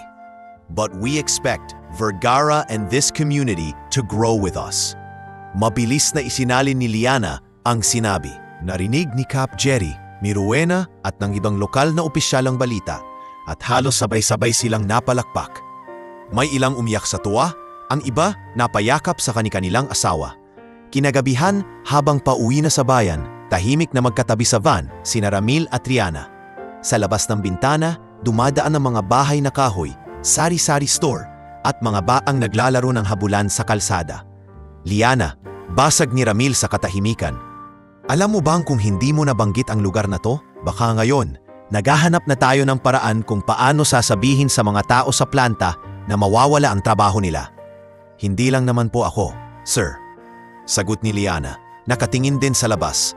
Kung wala po sila Cap, sina Rowena at ang komunidad, hindi rin po sila mai-impress ng Hoshizora. Tsaka, tayo po yung pumayag na makinig sa ideya ng isang taga-baryo lang. Napangiti si Ramil. May halong pagod at pasasalamat. Hindi ka na taga-baryo lang, Yana. Ikaw na ngayon ang tulay ng dalawang mundo, ng boardroom at baybayin. At dahil doon, hindi lang negosyo ang nailigtas mo, kundi libo-libong buhay. Hindi na sumagot si Liana. Sa halip, marahan niyang ipinikit ang mga mata, tinatandaan sa puso ang tunog ng alon sa malayo. Ang tawanan ng mga taong ngayon ay may bagong pag-asang hinaharap. At ang bigat ng responsibilidad na dala ng katotohanang minsan, ang desisyon ng iilang tao sa isang silid ay kayang magpabago sa kapalaran ng buong bayan. Makalipas ang halos isang taon, mula nang pumirma si Chairman Ishikawa ng 10-year partnership extension, unti-unti nang nabubuo ang planta sa probinsya. Mula sa mga larawan na ipinapadala ng municipal office, kitang-kita ni Liana ang pagbabago. May mga bagong kalsada, nakatindig na mga poste ng ilaw at isang malaking gusaling unti-unting tumatayo sa dating bakanting lupa malapit sa baybayin. Ate, grabe dito ngayon! Tuwang-tuwang palita ni Miko sa video call. Hawak ang cellphone habang nasa gilid ng kalsada. Kita sa likod niya ang mga truck na naglalabas ng materyales. Ang daming trabahador. Si Papa isa sa mga construction supervisor na raw. Tapos ako, tinutulungan ko yung mga mekaniko sa pag-aayos ng mga makina. Halos mapasigaw sa tuwa si Liana. Totoo ba, Miko? Si Papa? Superbisador? Oo, sabi ni Engineer Santos, maabilidad si Papa. Marunong sa pasensya, marunong kumausap ng tao. Tapos si Nanay, mas okay na ang paghinga niya. Pag na-open na raw yung planta, may clinic na pwedeng puntahan na hindi na kailangang bumiyahe ng malayo. Napapingala si Liana sa kisame ng maliit niyang condo unit sa Maynila. Mas maayos na iyon kaysa sa dati niyang kwarto sa dorm-style bed spacer. Napangiti siya ng napakalamig na puno ng pasasalamat ang puso. Salamat naman, bulong niya. Sulit lahat ng pagod. Pero kasabay ng pag-angat ng probinsya, ang pag-init ng hangin sa loob ng Vergara Global. Isang Lunes ng umaga, pagpasok pa lang niya sa building, sinalubong na siya ng kaba sa mukha ni Bianca. Liana, bulong nito halos pabulong. May emergency board meeting mamaya. May kumakalat na rumor na maling deal daw yung sa Hoshizora at pwedeng malugi ang kumpanya ng halos 1 bilyon. Parang biglang nanlamig ang kamay ni Liana. Ano? Paano? Hindi ko alam ang lahat, sagot ni Bianca. Kinafagat ang labi. Pero narinig ko, may nag-prepare daw ng report na nagsasabing mas pabor sa Hoshizora ang terms kaysa sa atin at pinilit lang daw ni Sir Ramil para sa, personal niyang legacy project. Napakunot ang noo ni Liana. Hindi totoo yun, mariin niyang sabi. Lahat ng meeting, naroon ako. Alam kong parehong may pinanghahawakan ng dalawang panig. Alam ko, sagot ni Bianca. Pero hindi kasi lahat nakakaalam ng buong istorya. At alam mo namang may mga tao rito na gustong pumalit kay Sir. Hindi man binanggit ang pangalan, alam ni Liana kung sino ang tinutukoy. Si Clive, na nitong mga huling buwan ay lalong naging malapit sa iilang board member. Magaling itong mag-slide ng mga comments sa tamang tainga, magpinta ng mga numero sa PowerPoint, at magkuwento ng mga solusyon na siya lang daw ang may alam. Pagsapit ng hapon, pinatawag si Liana ni Ivana. Miss Robles, the board wants your presence sa meeting. Seryoso nitong sabi. Hindi ka lang interpreter ngayon. Kakailanganin nila ang paliwanag mo tungkol sa naging negotiation sa Hoshizora. Pero maghanda ka. Hindi lahat ng naroroon kakampi mo. Sa conference room, naroon na ang mga board member, sina Marcelo at Selene, at si Clive na nakatayo sa harap ng malaking screen, nakasalansan sa tabi ang makapal na printed report. Si Ramil, tahimik, nakaupo sa dulo ng mesa, nakatupi ang mga kamay, halatang pagod pero hindi duwag. Let's begin, ani Arturo. Nakasuot ng kulay abo na suit, seryosong nakatingin sa lahat. Clive, ipresent mo ulit sa amin ang risk assessment na ginawa mo. Makalinis at mahinahon ang boses ni Clive habang nag-uumpisang mag-present. Based on our recalculated scenarios, paliwanag niya, ipinapakita ang mga graph. May posibilidad na kung bumagsak ang global demand at tumaas ang operating cost, ang joint venture natin with Hoshizora ay magdudulot ng potential loss na aabot ng halos 1 bilyon sa susunod na dekada. Tumikhim siya, bahagyang umiti. Hindi ko sinasabing siguradong mangyayari ito. Pero ang punto ko, masyadong risky na ipuhunan ang kinabukasan ng kumpanya sa isang setup na hindi natin kontrolado ang lupa, hindi natin kontrolado ang gobyerno, at nakadepende tayo sa partner na maaaring mag-pull out anumang oras. Kung ganon, singit ni Arturo, tumingin kay Ramil. Bakit mo pa rin pinirmahan ang extension, Ramil? Para bang hindi mo iniisip ang stockholders? Hindi mo iniisip ang posibilidad ng pagkalugi? Tahimik lang si Ramil, tumingin ito kay Liana na nakaupo sa gilid bilang interpreter bago muling bumaling sa board. Kahit anong business decision, mahinahong sagot ni Ramil, may kasamang risk. Pero ang hindi nakikita sa slide ni Clive ay yung kabilang sign. Anong mawawala kapag iniwan natin ang Hoshizora? At anong mawawala sa libo-libong pamilya na umaasa sa job security na dala ng project na yon? Umiling si Clive, laki niyang ngiti. Sir, we're not here to talk about drama. Nandito tayo sa data. And data says risky ang ginawa nating move. At kung ang dahilan bakit nangyari yan ay dahil nagtiwala tayo sa isang janitress turned interpreter na walang formal credentials. Parang may sumampal kay Liana sa salitang iyon. Tiningnan siya ng ilang board member. May halong pagdududa, may halong pagka-curious. Careful, Clive. Malamig na sabi ni Marcelo. Kung issue ang credentials, hindi rin naman ikaw Japanese educated para sabihing mas alam mo ang nuances ng deal. Mumisi si Clive. Hindi na natin kailangang maging Japanese para makuha ang Hoshizora. Hindi nga ba't may nakausap na akong ibang potential Japanese and Korean investors? And might I add, may umamin na mismo sa akin na nabigyan sila ng impresyon na desperate tayo para sa deal na yan? Sumikdo ang dibdib ni Liana. Sa loob-loob niya, naalala niya ang gabing narinig niya si Clive sa IT floor. Kausap ang isang Kenji tungkol sa ibang firms na pwedeng pagdalhan ng Hoshizora. Noon, pinili niyang manahimik. Ngayon biglang nagbabalik ang lahat. Miss Robles, tawag bigla ni Arturo. Bilang ikaw ang naging tulay sa komunikasyon, paki-explain sa board sa buong negosasyon, naging pabor ba sa Hoshizora ang terms o pantay? Dahan-darang tumayo si Liana. Ramdam ang bigat ng bawat matang nakatutok sa kanya. Huminga siya ng malalim. Hindi po ako economist. Panimula niya. Malinaw ang boses. Pero sa buong panahon na nandoon po ako, malinaw sa akin na parehong may responsibilidad ang Vergara at Hoshizora. Hindi po nila hiningi na tatakbo sila kung malugi. Sinabi nila, handa silang mag-shoulder ng bahagi ng risk, basta't malinaw din na hindi sila iiwan sa ere. Tingin mo ba, sabat ni Clive? Naiintindihan mo lahat? Hindi ka ba pwedeng nagkulang sa translation? Hindi ba pwedeng dahil sa pagiging sentimental mo sa probinsya mo, mas pinaboran mo ang proposal mo kaysa sa ibang pwedeng options? Tahimik lang si Liana ng ilang segundo. Naalala niya ang baybayin, ang mga mukha ni na Kap Jerry, Rowena, ang mga trabahador sa planta, kasama na ang tatay niya. Pwede niyang sabihing oo, sentimental siya. Pero hindi ibig sabihin noon na mali siya. Totoo pong may personal akong dahilan para gusto kong matuloy ang planta. Tapat niyang sagot. Nandun po ang pamilya ko. Nandun po yung mga taong mahal ko. Pero hindi po ako nagsalin ng mali para lang makalusot ang gusto ko. Kung may alinlangan po ako, sinabi ko kay Sir Ramil at kay Marcelo. Ang trabaho ko po, hindi mag-imbento ng salita, kundi ilahad ng tapat ang sinasabi ng magkabilang panig. Tumayo si Marcelo, bitbit ang isang folder. At para hindi lang feelings ang usapan, aniya, narito ang updated financial projections natin based on actual contracts, land cost, tax incentives at cash flow na nangyayari na ngayon. At ang resulta?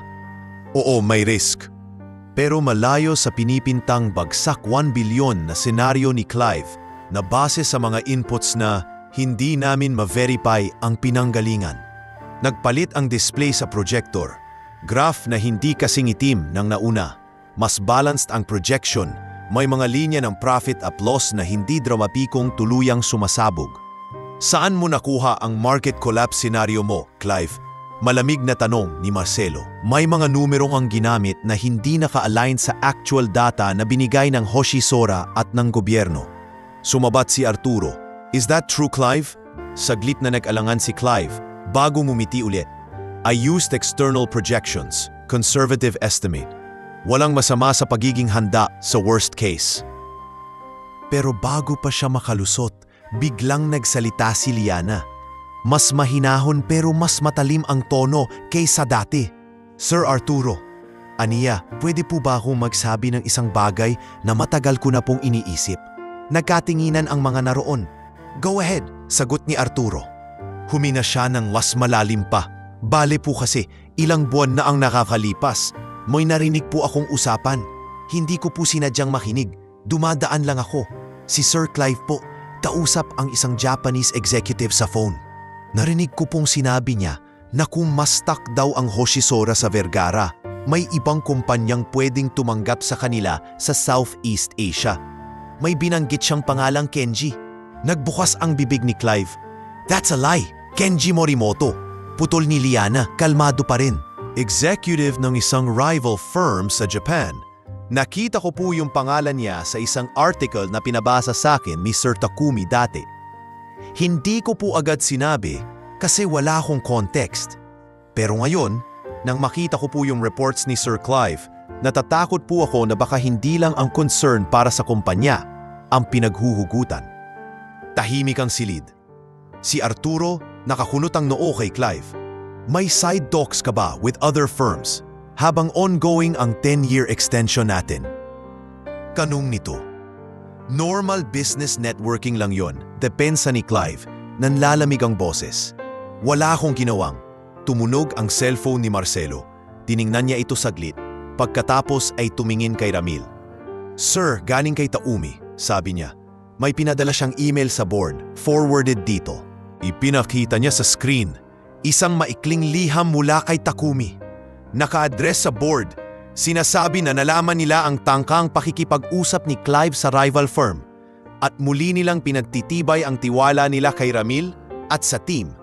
Lalo na kay Liana bilang interpreter. At iniuugnay ang future collaboration sa integridad ng current leadership. Ito na ang sagot. Mahinahong wika ni Ramil. Hindi lang tayo ang nakaamoy ng kakaiba. Saglit na katahimikan. Bago nagsalita si Arturo, mabigat ang tinig. Clive, effective today, sisimulan namin ang formal investigation sa conflict of interest at manipulation of internal risk reports. Suspendido ka muna sa lahat ng critical functions. Nagpanting ang tainga ni Clive. So maniniwala kayo sa janitress na to kaysa sa... Hindi siya janitress na to, mariing putol ni Ramil. Siya ang dahilan kung bakit hindi natuloy ang pag-alis ng Hoshizora at kung bakit may trabaho pa ang daan-daang tao at mas madadagdagan pa. Unti-unting nag-iwas ng tingin si Clive, nag-impake ng mga papel at walang salitang lumabas ng silid. Naiwan ang iba tahimik, tila ninanamnam ang bigat ng mga nangyari. Pagkatapos ng meeting, lumapit si Arturo kay Liana. Robles, aniya, hindi na ganon kasungit ang tono. Hindi madali ang ginawa mo.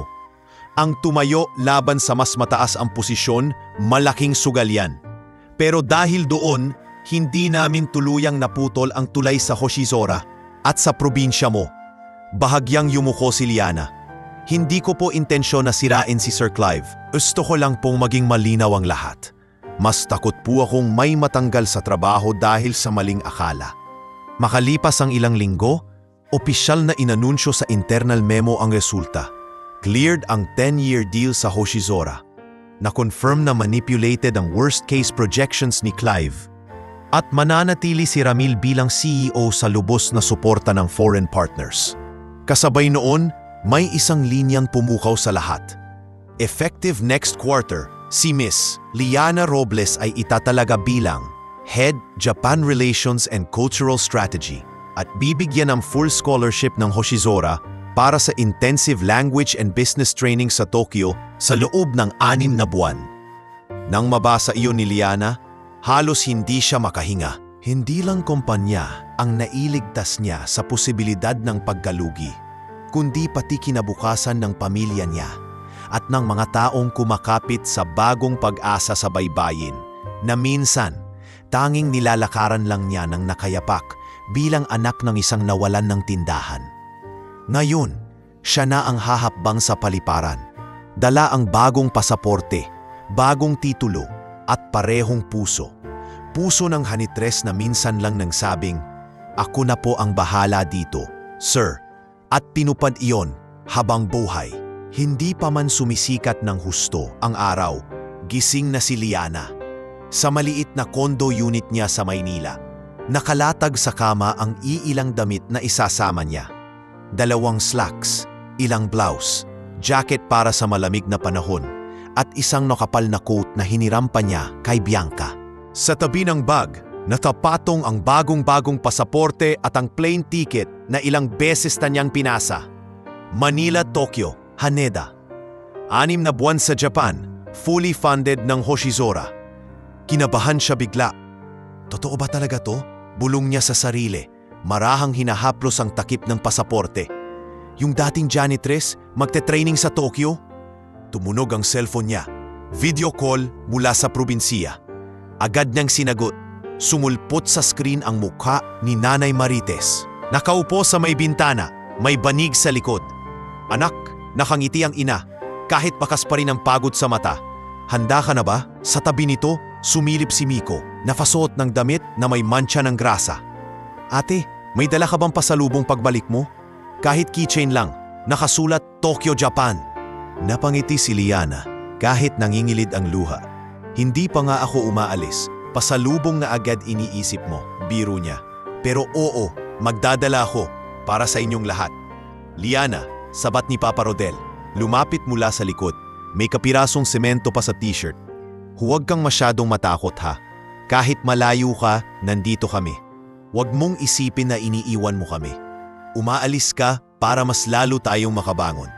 Napayuko siya, pilit pinapalakas ang boses. Hindi ko po kayo iiwan, pa. Promise. Mas matatakot pa nga yung mga Hapon sa akin pag nalaman nilang may barangay sa likod ko. Pilit yang biro. Umiling si Nanay. Nangingiiman ay namumuo ang luha. Pag nandun ka na, anak, huwag mong kalimutan kung sino ka. Hindi ka lang Head of Japan Relations. Ikaw yung batang naglalakad sa putik para pumasok sa eskwela. Ikaw yung anak na nagbabantay sa tindahan habang nagpapahinga ako. Kahit mapaligiran ka ng skyscraper, huwag mong kalilimutan yung kubo natin. Tumango si Liana, hindi na mapigilan ang luha. Hindi ko po makakalimutan yun, Nay. Dalhin niyo po lagi tong phone niyo, ha? Araw-araw ako mag-u-update. Pag hindi ka tumawag isang araw, banta ni Miko, nakangiti. Pupunta ako dyan. Maglalakad ako sa dagat tapos lalangoy papuntang Japan. Napahalakhak silang lahat. Sa gitna ng tawa may pait ng pangungulila, pero mas malakas ang pag-asang dala ng panibagong yugto. Sa airport, bit-bit ni Liana ang isang carry-on at isang maleta. Hindi ito madaling biyahe. Hindi lang dahil sa layo, kundi dahil alam niyang paglapag niya sa Tokyo, ibang laban na ang sasalubong sa kanya. Sa departure area, may nakatanghod na pamilyar na mukha. Si Ramil, nakasimple lang na polo at slacks. Walang kasamang board member, walang entourage. Hawak nito ang isang brown envelope. Sir, bulat ni Liana, hindi inaasahang naroon ang CEO mismo. Hindi kita pwedeng paalisin nang hindi nakakapag-good luck. Sagot ni Ramil, bahagyang nakangiti. This is a big step for you, for the company, and for our partnership with Hoshizora. Iniabot niya ang envelope. Itong maliit na allowance na to, personal ko ng tulong. Hindi lahat ng gastusin masasalubong ng scholarship. Huwag mong kontrahin. Ha? Kung tatanggi ka, iisipin kong hindi ka marunong tumanggap ng suporta. Napamulagat si Liana. Sir, sobra na po to. Malaki po to. Mas malaki yung bilyong hindi na tinakbo ng Hoshizora, biro ni Ramil. Pero may seryosong tingin. Tanggapin mo, isipin mong puhunan yan para hindi ka mag-alala kung may araw na mamiss mo ang pagkain ng Pinoy at gusto mong maghanap ng kahit mahal na posilog sa Tokyo. Napatawa siya kahit basa pa ang mata. Salamat po, sir. Hindi ko po alam kung paano ko mababayaran lahat ng to. Hindi mo kailangang bayaran sa akin, sagot ni Ramil. Pero babayaran mo sa ibang paraan. Sa pagiging tapat sa trabaho mo, sa pagprotekta sa mga taong umaasa sa atin.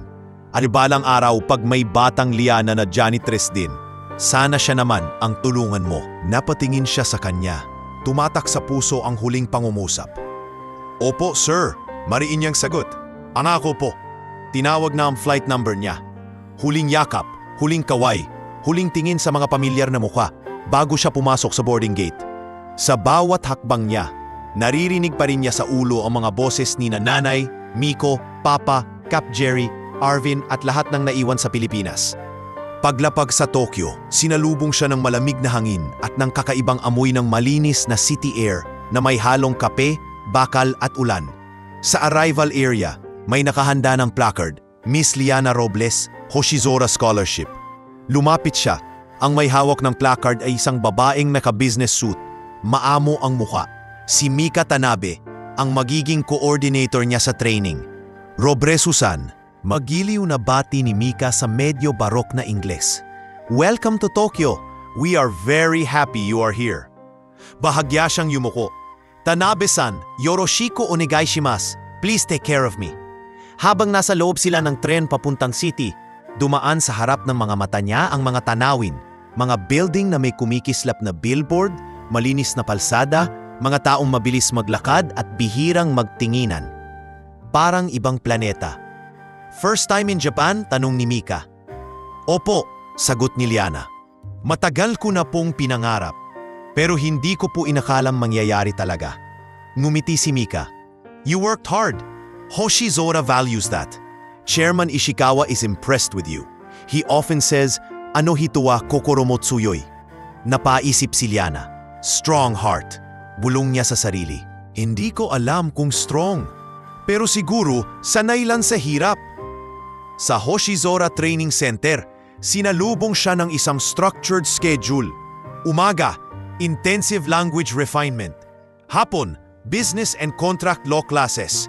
Gabi, practical exercises sa simulation rooms kung saan ginagaya ang negotiation scenarios. Sa unang linggo pa lang, sumakit na ang ulo niya sa dami ng kanji, graphs at terminong legal. Isang gabi habang nag-aaral siya mag-isa sa maliit na dorm room na inihanda para sa kanya, nag-ring ang phone. Number ni Takumi. Robles-san, boses nito sa kabilang linya. Genki desu ka? Are you holding up? Napabuntong hininga siya. Kaya pa naman po, Takumi-san. Medyo nahihirapan lang sa mga business term. Iba po pala yung Japanese sa classroom, sa Japanese sa kontrata. Oh, natatawang sagot ni Takumi. But you don't have to be perfect. Even we make mistakes. What matters is you keep asking, what is the intent? That was what impressed us in Manila. Matapos ang tawag, tumingin si Liana sa salamin. Nasa harap niya ang babaeng nakatali ang buhok, suot ang simpleng sweater na may logo ng Hoshizora. Sa likod ng pagod sa mata, may kumikislap na liwanag. Hindi na siya bisita rito. Trainee siya. Katuwang. Kailangan siyang matuto. Habang lumalalim ang mga buwan, unti-unti rin siyang natutong gumalaw sa Tokyo. Kung paano mag-top up ng IC card sa tren. Saan bibili ng murang bentong may kanin. Kung paano makikipagkamay at yuyuko sa tamang anggulo sa mga senior manager. Sa bawat maliit na pagkakamali, maling honorific, maling bow, maling oras, pinili niyang tumawa muna bago maiyak. Tapos, babangon ulit. Isang gabi ng taglamig, habang naglalakad siya pauwi galing sa late class, nag-message si Miko, larawan ng planta sa probinsya, ngayon ay halos tapos na. May malaking tart, Hoshizora Vergara Plant, bringing jobs, building futures. Sa gilid, may picture nilang pamilya, nakangiting magkakasama. Ate, caption ni Miko, sa susunod na uwi mo, dito tayo magpipicturan. Ikaw ang dahilan kung bakit may pangarap kami ngayon. Napahinto si Liana sa gitna ng malamig na sidewalk. Sa paligid niya, dumadaloy ang ilaw ng syudad, mga taong nagmamadali, hinihipo ng malamig na simoy. Sa loob niya, may mainit na yakap na hindi nakikita pero ramdam na ramdam. Hindi ako magpapatalo, bulong niya sa sarili sa Nihongo. Nangingiti kahit nangingilid ang luha. Koko madekita kara. Mo, modoranay. Para sa kanila to, para sa akin. Para sa lahat ng tinatawag lang na janitress, pero kayang intindihin ang lengguwahe ng mundo. Lumipas ang mga buwan sa Tokyo na parang pinaghalong panaginip at pagsubok. Sa kalendaryo ng Hoshizora Training Center, naka-X na ang halos lahat ng araw. Intensive classes sa umaga, praktikum sa hapon, at case study sa gabi. Sa cellphone naman ni Liana, sunod-sunod ang pictures ng mga lecture notes, mga bentong pagkain, at selfie niya sa ilalim ng mga ilaw ng Shibuya Crossing na lagi niyang pinapadala kina Miko at nanay. Isang hapon ng tagsibol, habang nakaupo siya sa maliit na kafeteriya ng training center, nilapitan siya ni Mika na may hawak na 2 tasa ng kape. Robre Susan, masiglang wika nito. Umedeto gozaimasu. Napakunot ang noo ni Liana. Ha? Para saan po? Inilapag ni Mika ang kape sa mesa at ibinuka ang folder na dala niya. You passed the final assessment with high marks. Chairman Ishikawa is very pleased. May special assignment na siyang pinapapunta sa'yo pagbalik mo sa Pilipinas. Parang may dumaluyong na init mula sikmura ni Liana paakyat sa dibdib. Special assignment? Mahina niyang tanong. Ano pong klaseng assignment? Ngumiti si Mika, proud na proud. You will not just be interpreter. Ikaw ang magiging bridge leader para sa bagong cultural integration program ng Hoshizora Vergara. Ibig sabihin, hindi lang kontrata ang hawak mo, pati relasyon ng mga tao sa planta sa Manila office at sa Japan. Napalunok si Liana, parang ang bigat po niyan. Because they trust you, sagot ni Mika. Seryoso na ang tono. You understand both worlds. At sa totoo lang, hindi lahat ng Japanese executive marunong makinig sa mga tao sa lupa. Pero dahil nandoon ka, mas lumalim ang tingin nila sa Pilipinas. Bago pa siya makasagot, tumunog ang phone niya, video call mula kay Miko. Sumagot siya, agad sumulpot sa screen ang magkahalong ingay ng construction at tawanan. Ate, sigaw ni Miko, halos sumisigaw sa tuwa. Soft opening na next week ng planta. Hindi pa full operations, pero magpapailaw na sila. Si Papa, naka-helmet, ang yabang maglakad sa loob. Parang siyang may-ari. Sa likod nito, sumilip si Papa Rodel. Naka-reflective vest at helmet. May Hoshizora Vergara logo. O anak, ngiting-ngiti nitong sabi. Tignan mo oh, iniikot nito ang kamera. Mga bagong makinang kumikislap, mga linya ng conveyor belt, malalaking tangke at mga trabahador na naka-uniform na may pangalan ng planta. Nakita rin niya si Aling Diezebel na naka-hairnet, abala sa canteen area at si Rowena na may hawak na folder sa training room, nagtuturo sa mga bagong hire. Nak, iba na dito, dagdag ni Papa. Hindi na kagaya noon na tahimik ang pantalan.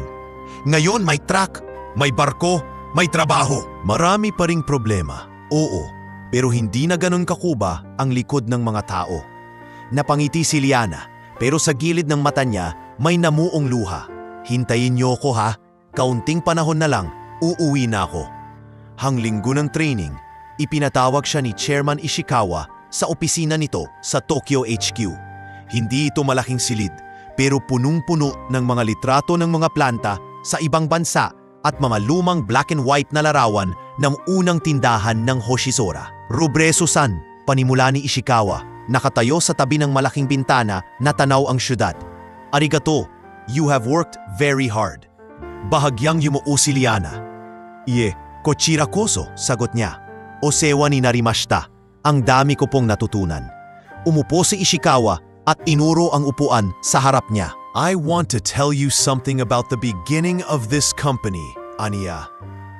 My grandfather started Hoshizora as a small workshop. At that time, no one believed a poor man from countryside can build a global brand. Pero may isang babaeng tagalinis sa factory namin noon na unang nagsabi na, someday, your name will reach other countries. Napangiti siya. Really? Yes. Tumango si Ishikawa. She was not manager, not consultant, but she understood people. She listened. When workers had trouble, she was the first to know. She told my grandfather, if you take care of them, they will take care of your dream. Saglit na tumingin si Ishikawa kay Liana, diretso sa mga mata niya. When I met you in Manila, I remembered her, a janitress who knew our language better than people we paid to translate. Someone who cared not only about salary, but about people losing jobs. Uminit ang lalamunan ni Liana. Chairman, hindi ko po alam na ganoon ang tingin niyo sa akin. In business, patuloy nito, we talk about billions. Profit, loss, risk. But behind all numbers are people. Parents, children, sick mothers, dreams. You remind us of that. That is why your new role is important. Not just to avoid malugin ang unang bilyon, but to avoid losing our soul. Hindi na napigilan ni Liana ang pag-iyak, kahit pilit niyang pinupunasan ang luha. Gagawin ko po ang lahat, mahinahon niyang wika, nanginginig ang boses. Para hindi niyo po pagsisihan na pinagkatiwalaan niyo ako. Tamayot si Ishikawa, bahagyang yumuko bilang paggalang. We do not regret, we are grateful. Pagbalik ni Liana sa Pilipinas, mainit na hangin at amoy ng usok ng jeep ang unang yumakap sa kanya. Sa airport, hindi lang pamilya niya ang sumalubong. Naroon sina Arvin, Bianca, Mang Pilo na nakalinis pa rin ang uniforme. At si Ivana na bihira niyang makitang nakangiti ng ganon kaluwang. Aba, international executive na to, biro ni Arvin.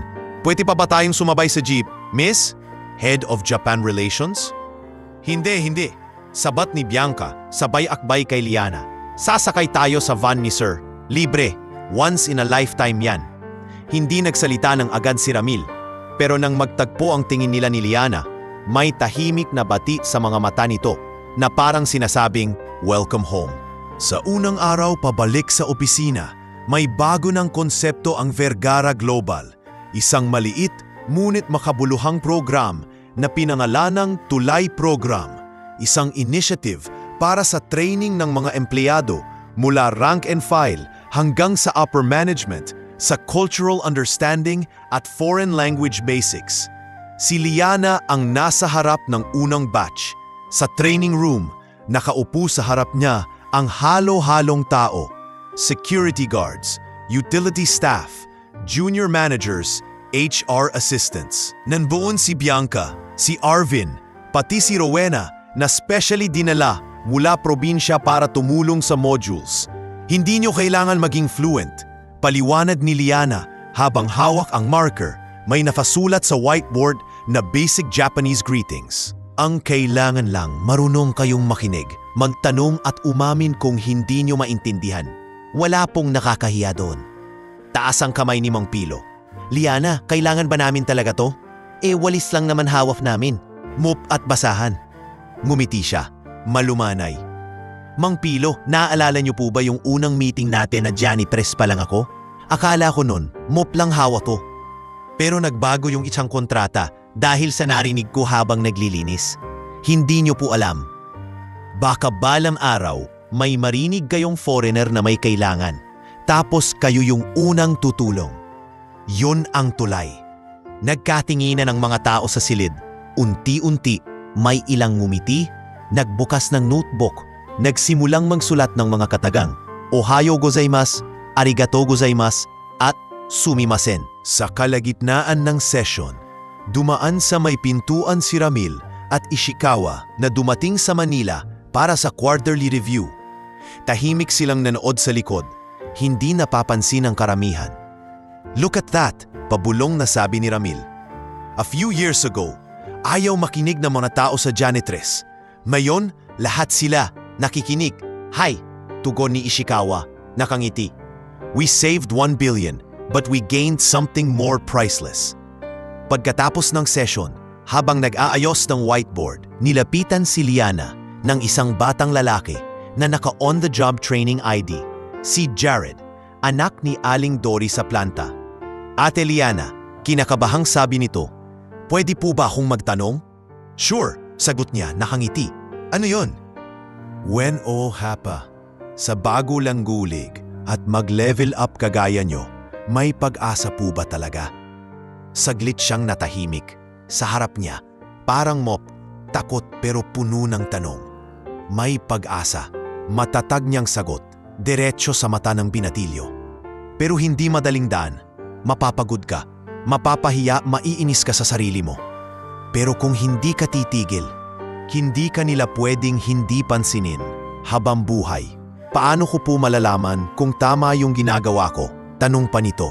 "Simple lang," sagot ni Liana. "Kung sa bawat hakbang, iniisip mo hindi lang sarili mo, kundi pamilya mo, mga kasama mo, at mga taong apektado ng trabaho mo, nasa tamang direksyon ka." Abang palabas siya ng training room, hindi niya napigilang sumilip sa salamin ng hallway. Sa refleksyon, hindi na niya nakitang janitress na nakalumang uniforme, ni trainee na naliligaw sa Tokyo. Ang nakita niya, babaeng may hawak na folder, may ID na may titulong pinaghirapan, at may mata na hindi na lang takot, kundi handang tumindig kahit ilang bilyon pa ang nakataya. At sa dulo ng mahaba at makintab na hallway ng Vergara Global, may nakaabang na pamilyar na eksena. Isang utility cart, isang mop, isang batang bagong pasok na janitress na nahihiyang nakatayo.